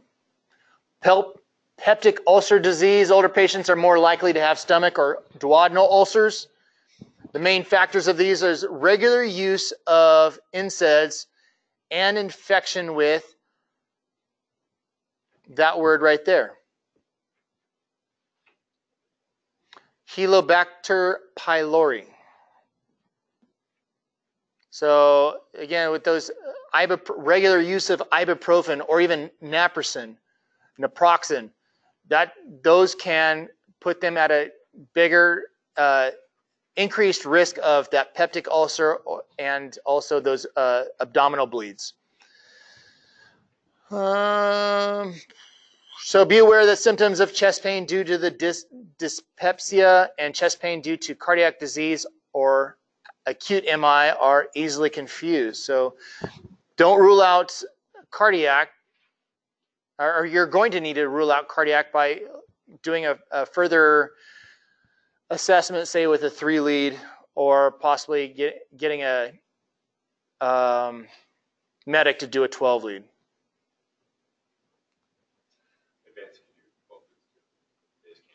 Right. Advanced can do a 12-lead. Right. So, food for thought. Oh, well, I'm just glad somebody else is talking other than me. Appreciate it. Rusty, actually, I don't want anything from you. So, UTIs. UTIs we see as kind of a common thing that can cause altermentation in the elderly. Usually develop in lower urinary tract when normal flora enter the urethra and grow. So patients will report painful urination, frequent urges to urinate, and difficulty urinating. Patients evaluate patients' indwelling catheter. What does that urine look like in that Foley? Later signs and symptoms are going to be that hypotension, tachycardia, diaphoresis, and pale skin. Also with that altered mentation, encephalopathy. So with these patients, a lot of times they're going to have the diagnosis once they get a urine dip. Renal failure results from decrease in rate of filtration through the glomeruli.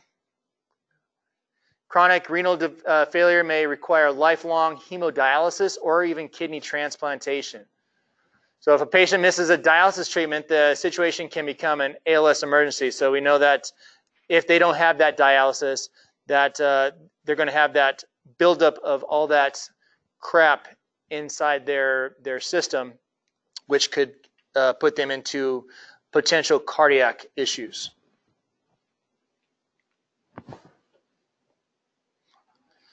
Make sure that we've monitor vital signs regularly with these patients. I mean, it's depending on the severity, these patients might need to have their vital signs every 5 minutes instead of waiting 15 minutes. And trending vital signs, you truly want to get more than three vital signs to get a good trending. So when we first get there, when we get in the ambulance, and then once we get to, close to the hospital, typically for a lot of us is going to be the typical. And like in Coeur d'Alene, obviously, that's going to be sooner than 15 minutes with your shorter transport times. We want to monitor breath sounds, do a good job of that. If they have any fluid buildup, transport that patient that has hemodialysis capabilities. So some of these patients, we're not just getting some of these hemodialysis patients from a dialysis center. We actually have a few in our area, I know here in Post Falls, that actually do home dialysis. So be cautious of that. Just because you're going to a private residence, you may encounter some of these dialysis pumps and stuff at actually private residence as well. So that should put you at a higher degree of suspicion when you're assessing these patients. And then consider fluids, but be cautious with these fluids as well.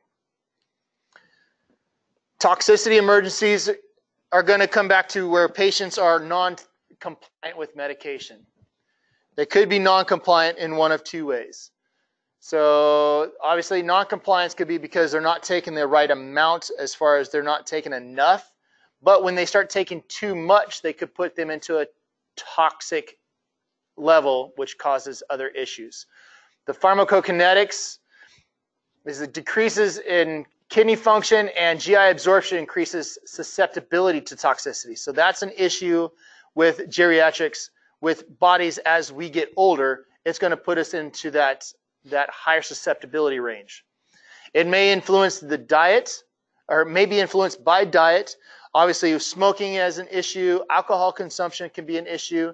And then the use of other drugs. We live close enough to Washington. They could be getting other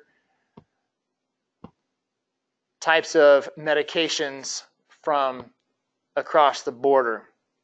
So we need to take that into consideration. Dosages of older people need to be reduced because the metabolism is different. Drug and alcohol abuse needs to be looked at, often in response to a life-changing event. Did they just lose a loved one? Did they just lose a job? Are they having issues with Social Security or disability? Is the economic situation that they're currently in factor in why they have maybe an increase in drug use or alcohol use? So we need to take that stuff into consideration. The prevalence of alcohol and drug misuse among older people is also attributed to the multiplicity of medications and psychological changes in aging. So it's something that obviously can be difficult to recognize.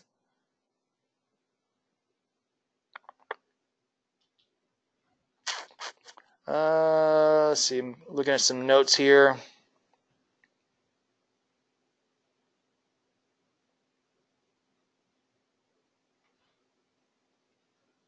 So obviously substance abuse can obviously complicate the field assessment and treatment. So, it's going to maybe put them into that intox level that it's difficult to communicate with them. It's difficult to find out their true complaint. So it could be very difficult to assess these patients. Who likes a drunk person?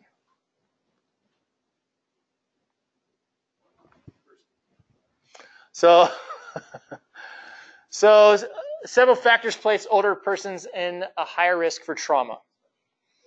So the reduction in the cardiac reserve, because of that, as we get older, there's a difference in that cardiac output. Decrease in respiratory function as the lungs and alveoli, as we talked about, have a change. Impaired renal activity, we've talked about. An ineffective vasoconstriction may result in unsuccessful recovery. So as the body starts shunting, and due to different things, it's going to be difficult for us to get that IV access. But again, that's where we need to take in consideration. If we're not getting IV access, we need to consider maybe going IO for certain things. Stiffened blood vessels and fragile tissues tear more readily and brittle. Demineralized bone is very vulnerable to fracture. So here's where we are concerned with, if we do go for that IO, understanding that due to osteoporosis and other factors in the bones becoming very brittle, that your IO you need to be very cautious of. Just because it appears that we have it set right, we need to be looking for that those signs of infiltration with the IO. Stiffened blood cells, as you guys start start doing more of your clinicals and you're getting your practice out in the field, looking at IV access, those big bulging veins sometimes, they look like a duck, and you go in, because they still could be fragile, you go and hit it with that needle, and as soon as you touch it with that sharp object, it just splits apart. And that can be very frustrating. So try not to be frustrated. Don't let that get you down. Don't get frustrated from trying again. But just the IV that looks like it's going to be an easy one, a lot of times is not, because of those blood vessels and fragile tissues. Most trauma cases involve falls and motor vehicle crashes. Falls are associated with a higher incidence of anxiety and depression, a loss of confidence, and post-fall syndrome. You know, I know, experiencing with my mom after she had her fall and broke her hip, find out she had osteoporosis, that she experienced this. She experienced this anxiety and this depression of, well, I feel like I just can't get up and move like I used to. Well, I got to be so careful. And it puts people kind of into that extreme realm where, you know, they were active and now it's like, I can't, I got to be careful. I got to be careful. I can't do anything. And your approach to them may be a little bit different because of that anxiety. The other thing with falls is we know that the brain basically it shrinks a little. So when they experience that fall, that brain is going to be able to slosh around a little bit more. And because the vasculature becomes weaker, more brittle, they could have those simple tears within the cranium that could cause a slow bleed. So that could manifest and show itself, say, a week later. It doesn't have to be an immediate acute thing. It can be a week later that starts showing signs and symptoms. We need to do a good job in obtaining a careful history. So what is their medical history? What kind of medications are they on? Have they fallen in the last week, or have they experienced any type of trauma that could potentially cause some type of head trauma or other trauma on the inside that can cause a slow bleed? A home safety assessment, fall incidents. So looking at different things within the home, when doing a good job of looking at their environment. When we walk in, do we have a lot of tripping hazards? Educating them and trying to help them out in reducing those hazards to improve their risk, prevent risk factors of falling. Encouraging to use a walker. Do they have a walker and they're just not using it? We've had multiple patients that have a walker and like, well, I was just going to go across the room. It's like, well, yeah, but you should be using this walker. So it's really trying to encourage them to use the tools that they have in place to help prevent them from falling. The pathophysiology of trauma. So overall physical condition may decrease the body's ability to compensate for the effects of the injury. So these patients may not be able to bounce back from their injury like you or I once they experience that trauma. Older patients have a reduced stroke volume along with potential dysrhythmias, decreased respiratory function, and a decrease in chest wall compliance. So a simple fall and a fractured rib is really going to put an increased demand on this patient because they're already having a decreased respiratory function.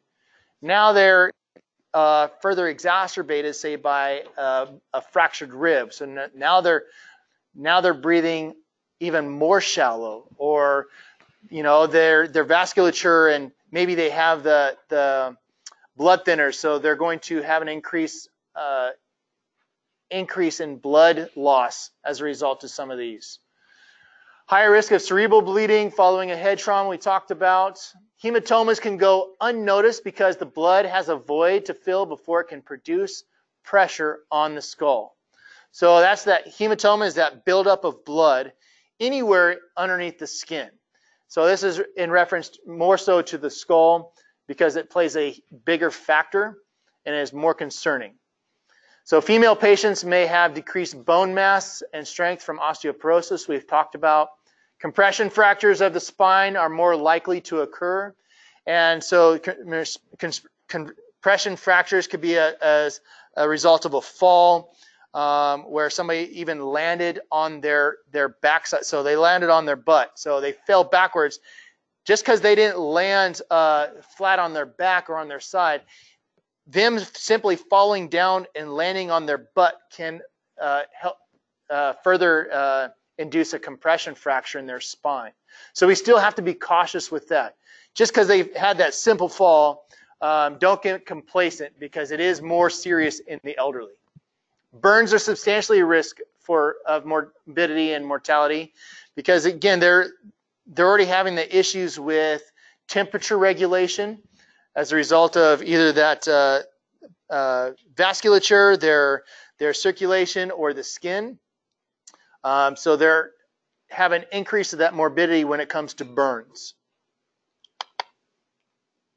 Monitoring hydration status by assessing current vital signs, mucous membranes, and urine output is important.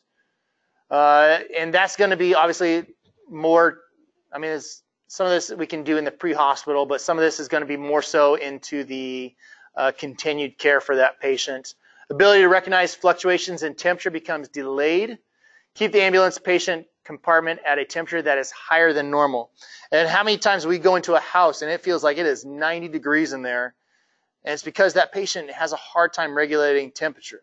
So it's going to be a lot warmer in their residence. So we need to take that into consideration because when we bring that patient out to that 70 degree ambulance, they're going to feel freezing. And if they're already having issues, it could exacerbate their current medical complication. Trauma can also result from abuse. And so we need to make sure that we are looking at those environmental factors, some of the social aspects of that patient, and identifying if there is a chance that this trauma that they're experiencing is from abuse. It's not only from them, but it could be from somebody else, family or friends on scene, or even caregivers. Doing a good scene size up, safety first, take BSI, scene safety precautions, consider the number of patients, determine the need for additional or specialized resources. So again, this is going through the skill sheet that you're going to have to go through. Address life threats, think conservatively.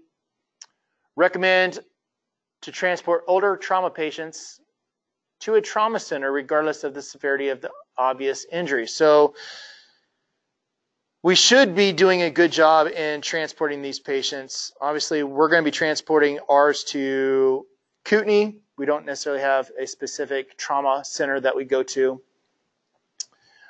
General impression is important. And use AFPU mnemonic and GCS to determine their mental status.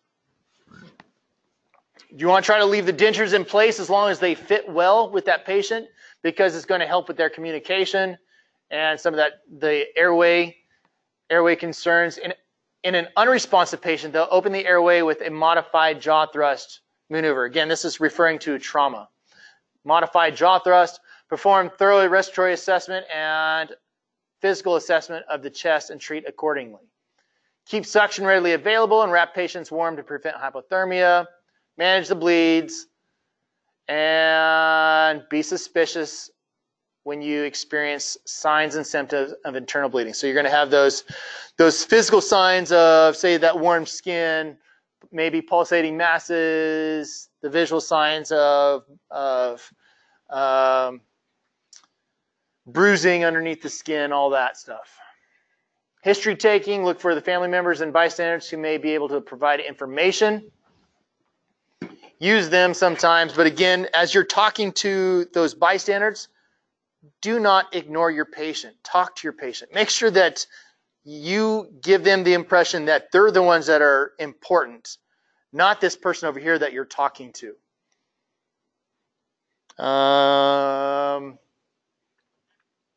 Look for medical alert activation bracelets, necklaces. Find out if it's an inactivity alarm or a distress alarm. You know, a lot of times we need to make sure that we're leaving those necklaces at the house or at the facility, because those sometimes can go off once you leave a certain distance. Do not lower your index of suspicion when vital signs do not change as anticipated based on suspected injuries. Remember, certain medications are going to maintain a heart rate, or their pulse, their pacemaker may maintain a specific heart rate. Some of their medications may help them maintain a specific range of blood pressure. So when you're going and looking at this patient and they have blood pressure of, you know, it's hypotensive, but their heart rate is still only like 60. Don't let that fool you. Their heart rate may be 60 just because their heart rate is unable to compensate due to medications or due to, say, a pacemaker or whatever. Yeah, make sure you pay attention to that stuff. And that's going to go back along with doing a good assessment and getting sample and all that. When assessing a patient who has experienced a fall, try to determine how long that patient has been down on the ground. That can be difficult sometimes. You know, is the blood fresh? If you see blood, is it fresh or is it coagulated on the ground? Is it a large pool of blood? Have they defecated? Are they incontinent? Is it sealed up in where they're at? You know, that could indicate that they've been down for maybe a couple days. And as soon as you move that patient, you crack that seal, and all of a sudden, all that smell is nice and fresh as it punches you right in the nose. Again, those are good indications that the patient's been down for a while if you don't know. Determine why that patient fell. Is it a result of just a simple trip, slip, loss of balance? Or is it more of a medical issue that caused that fall? Because they have a loss of balance due to syncope, poor acting heart, low fluids, polypharmacy, toxicity, altered mental status. I mean, so it goes back into everything that we've already talked about really as issues that could cause them to fall on the medical side of it. So just don't let the distraction of open wound stop you from figuring out the reason why they fell. Consider that the medical cause of the fall, and it could be exacerbated or be exacerbated by the injury itself. Secondary assessments, any head injury may be life-threatening. We know that, especially in patients who are taking blood thinners. Consider the breathing may be impaired as part of the normal aging process. So we obviously need to take that into consideration, but then look at all the other factors of what's going on. What could be changing that respiratory drive itself, or the reason why they're having difficulty. Breath sounds is important. Look for evidence of pacemakers or previous cardiac surgeries. So looking for those zippers, surgery scars for right across the sternum, up and down the sternum. Pacemakers, remember, it doesn't always have to be on the left side. Pacemakers can be on the right side as well. We just had one a couple weeks ago where their pacemaker, we saw it was implanted on the left side. They actually had a scar on the right side. They had a scar on the left side of, say, where a pacemaker had been, and now there is a pacemaker on the right side. So don't discount no pacemaker on the left and forget to look at the right. Decreased Decreased muscle size in the abdomen may mask abdominal trauma. So, good abdominal assessment. Looking for bruising and other evidence of trauma, assess for pulse, blood pressure, skin signs, looking at cap refill. But again, it may not be totally reliable in the elderly patient. And determine if the patient's blood pressure is normal for him or her. Again, asking, you have to ask. And you may not get it from them. You might have to get it from the facility and look at their kind of their H&P and some of their documentation for what that patient's blood pressure has been. If it's a patient that is at a house, you might look at, and they do their own blood pressures, you might scroll through that unreliable little wrist pressure, pulse, blood pressure device that they might have. You might need to scroll through that to see where their blood pressure has been. We had that the other day where all of a sudden this lady says her blood pressure was, she called because she was having some chest discomfort. She just didn't feel right. And her blood pressure was 73 over like 50. That's kind of concerning, although she was still with it enough to call 911. So we get there and she's standing upright, looking stable, appearing in stable condition. Skin color looks good. She doesn't appear altered. She's answering questions appropriately. There's no abnormal gait. So I doubt that her blood pressure is 73 systolic. And so we check with our blood pressure cuff and we get actually she's hypertensive. And then we go back and start scrolling through her device, which is one of those ones that goes around the wrist, hold up against the heart. And yeah, her last blood pressure was just like what she said it was on the device. Remember, don't treat the device, treat the patient. And then as we scroll through, we find that her normal range is anywhere from like 130 systolic to 160 systolic. And we find those ranges. So again, try to determine what is normal for the patient and then educate that patient when it comes to their own devices sometimes.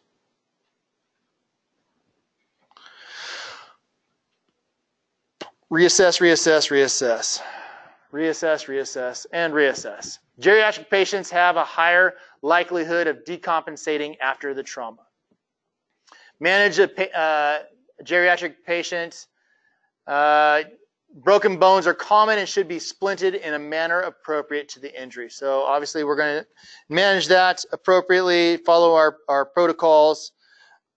Consider pain management. Obviously, with this patient, if they need pain management, ALS upgrade, great. But don't forget that there's still BLS treatment for managing that trauma, that we still need to be doing a service for that patient by treating with ice pack. When it is trauma related and there are fractures, there's a reason we should be giving ice to that patient to help with the pain, helps with slowing down the bleeding, especially in those patients who have blood thinners. And so it's going to help slow down that swelling, and it's good, appropriate care for that patient. But when you're giving an ice pack, make sure that you are covering it, with some type of a barrier and not putting it directly onto the skin. Elderly are going to, they have that poor thermal regulation, so we need to take that into consideration. Keep the rest of them plenty warm, but make sure you are treating them with ice packs. Do not force a patient with pronounced joint flexion or kyphosis or even lordosis into a position that's a normal anatomic position. You got to keep them in the position that they are accustomed to. You can't just push them down and try to force. You have to try to fill those voids. Remember, with that kyphosis and you try to put them on some type of a board, their head is going to be significantly higher on that board, and you're going to have to maybe get multiple blankets and or a pillow to pad up underneath their head to keep them comfortable. Or in lordosis, you might have to put padding, extra blankets underneath their lower back, and potentially keep their knees bent in order to reduce pressure off of their lower back. Splinting devices such as vacuum mattresses may be a good choice. I think we've demoed one of those in the past. We've had air air boards we've tried in the past. So those are other things that you may see later on in your career. Use caution when inserting IV catheters. Again, for a number of different reasons. Take steps to preserve that temperature. Again, like I said, even though you're using ice packs, you want to make sure you maybe even do an extra effort at keeping that patient warm, increasing the temperature in that back of that ambulance. It's not about whether you're comfortable in the back of the ambulance. It's about whether that patient is comfortable in the back of the ambulance. If you're sweating and that patient is still complaining that it's cold, well, you don't tell them, it's too bad, I already got the heat going. You make efforts, reassure them, give them extra blankets, do what you can to improve their temperature condition. Frail patients may not do well with a traction splint or for a femoral fracture. So making sure you understand that, and you might have to just pat it in place and try to splint it with, say, the good leg or to a backboard in order to immobilize it. And immobilize cervical spine before transporting. You know, obviously we're being more conscientious about putting everybody onto a backboard, but we still need to be proactive about at least putting, especially some of these elderly patients with falls, putting a seat collar on them for precautionary sake. And you can still put them onto the gurney in a normal fashion and keep them in a position of comfort. But for precautionary sake, because of that osteoporosis, because of compression injuries to the vertebrae, potential for vertebral fractures, we need to at least be proactive about possibly putting a seat collar on these patients for transport. Obviously, and then document everything, re-examining your treatments, all your interventions, document all your treatments, reassess, and then document changes. And now into the final section. Here we go. Elder abuse and neglect. This is a big thing that we need to be conscientious of when we're paying attention to these with these patients. Where are we at here with that? There it is. This slide's a little messed up, so I'm going to fix it right quick so we can see it. There we go. From current slide. All right, so elder abuse and neglect. We need to be very aware that this stuff happens. And it's not just a matter of abuse from other people, but it could be self-abuse.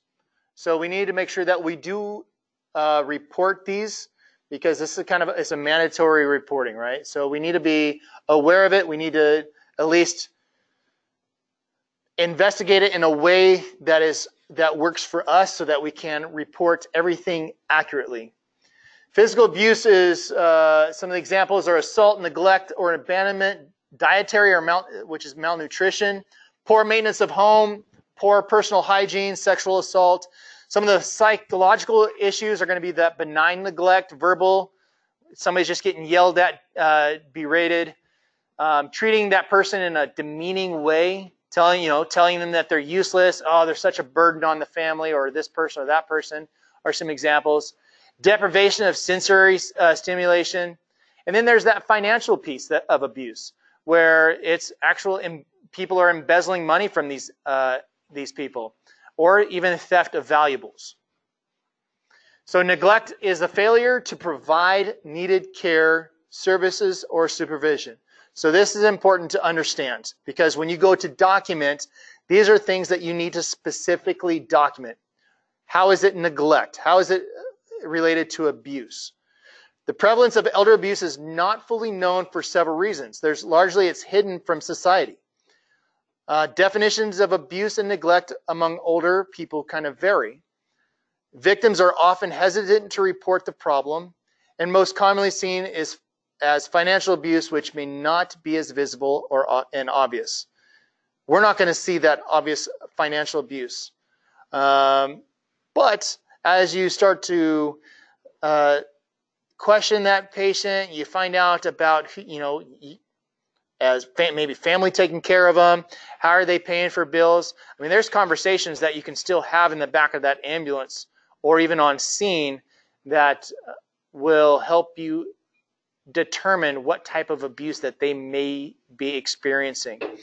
Patients may be having physical emotional signs of abuse and are often overlooked or inaccurately identified. And these could be as a result of, well, it looks like it's just a fall, or it looks like it's maybe it's just they're experiencing depression, which is normal, and we experience that's one of the signs of getting older. The patients start experiencing some depression. Patients with sensory deficits, senility, and other forms of altered mental status may not be able to report the abuse. So in a way, it's going to be like child abuse, where children are unable to verbalize or express how they're being abused. The abuser may also have marked fatigue, or be unemployed, or have financial difficulties, or be a substance abuser. Some of the signs of physical abuse may be obvious, or it could be subtle. So doing a good job of doing that physical assessment. Inflicting bruises are usually found on the buttocks or lower back, some of the genitals, inner thighs, cheeks or earlobes, neck, upper lip, and inside the mouth. So there's a theme here sometimes that some of these abuses are placed in areas that are difficult for us to physically see. They're going to be hidden, because they're going to be done in a way that this abuser is looking to try to hide the abuse. And it's going to keep them in that dominant realm, trying to keep them in that dominant realm by hiding it so that they can't be suspected by other people. Pressure bruises caused by human hand may be identified by oval grab marks. So, or pinch marks or handprints. So you might find that when you're looking at that arm, that that patient has those oval marks, which are going to indicate like somebody's been grabbed very strongly by a hand. So you're going to see like those fingerprints almost on the arm.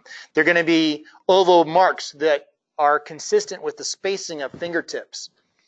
You could actually experience biting, typically inflicted on the upper extremities. I've seen this actually in, like, say, the shoulders and even in the back, on somebody's back, and they've had bites. And it wasn't necessarily from a caregiver, it was actually from another resident at a care facility. So this abuse was from another resident. It was just going missed. Inspect the ears for indications of twisting or pulling or pinching. So you're going to see signs of bruising and broken blood vessels within that ear, within and around the ear. You're going to investigate multiple bruises in various states of healing by questioning the patient and reviewing that patient's ADL. So you're going to look at that patient. So do they have multiple bruises on their arm? Which we see that a lot with patients because they bruise easily. So it's, they had a fall, or they've had blood work. Is it consistent with blood work, or should we be looking at these different bruises and then looking at the bigger picture, identifying if it's possible abuse? Try to determine whether the patient appears undernourished or has been unable to gain weight. Do they look sickly in their current environment? And is it a result from them being malnourished because they're not taking care of themselves, or is it a result of the caregivers not taking care of them? No matter which way that is, it's still abuse.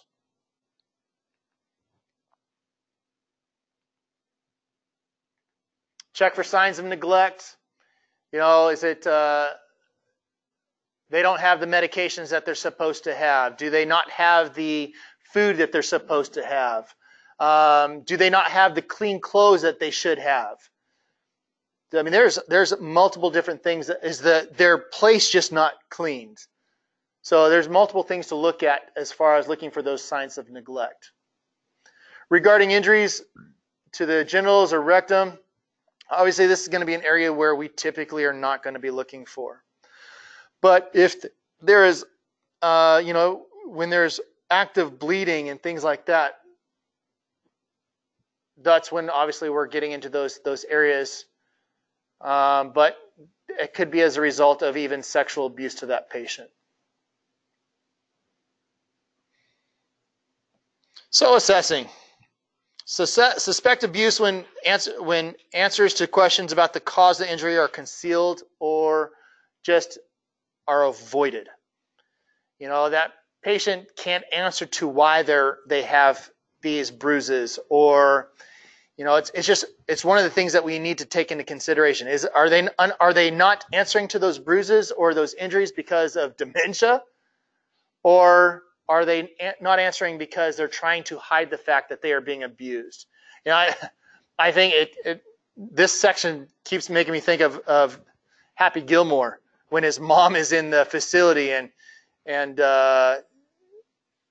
she's in a way being abused, right? So they get that piece where it's like, oh, they're being abused, but then the caregiver is all, oh, everything is great and happy, and everything is good. And then as soon as that the patient's family looks away, that caregiver is sternly looking and is like, you better not say anything. You know, so it's, you know, that psychological effect as well.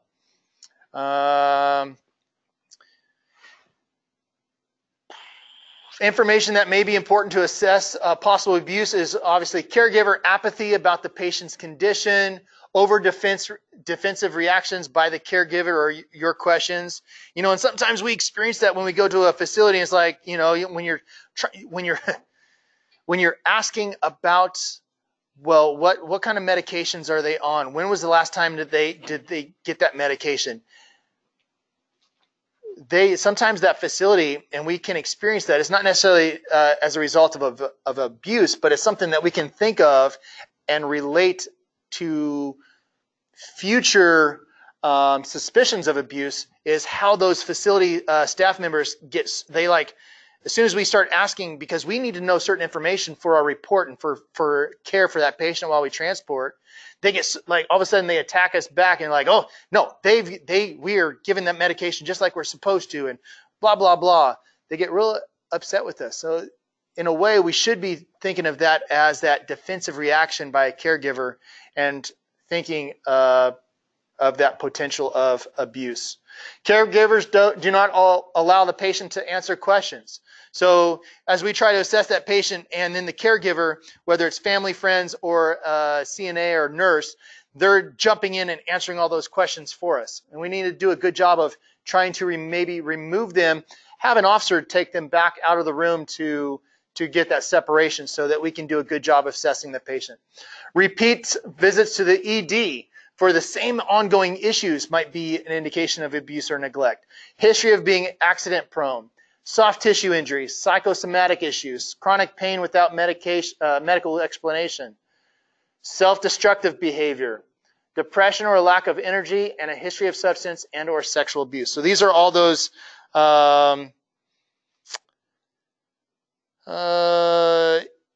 questions that and some of that information we should be taking into consideration when suspecting possible abuse or neglect. If the patient is in stable condition but the situation is unsafe, see if the patient will accept transportation to the hospital. So this is an area where it might be better for us, even though there's no specific medical need to take them to the ER right this minute. We need to be taken in consideration that it might be better for us to remove this patient from this environment and put them into another environment like the hospital, and then refer them over to, say, social services, adult protective services, so that they can follow up and try to get this patient the help that they need. So what I'm saying is, this is not just a refusal. This is a patient that we should be taking care of in other means. If the situation is immediately unsafe, notify law enforcement. You know, we have a pretty good relationship where law enforcement understands, and they will be there to help us out should we need them, even to place that patient into protective custody if it's self-abuse. And remain with the patient only if the scene remains safe to do so. So we may have to remain with that patient specifically in order to prevent further harm from, say, an abuser. Not your responsibility to prove that the abuse occurred. It's only to report your findings according to your protocols. So again, it's not up to us to prove every aspect, but it does revolve back on us to do a good assessment of not just the patient, but the surroundings, and then we have to do an awesome job at documenting everything. Awesome job about documenting what's going on, clearly what's going on, so that it can be utilized later on to help that patient.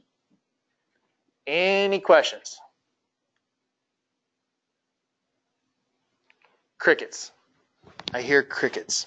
All right, that concludes today's lesson on Chapter 37. I appreciate your guys' input and your time.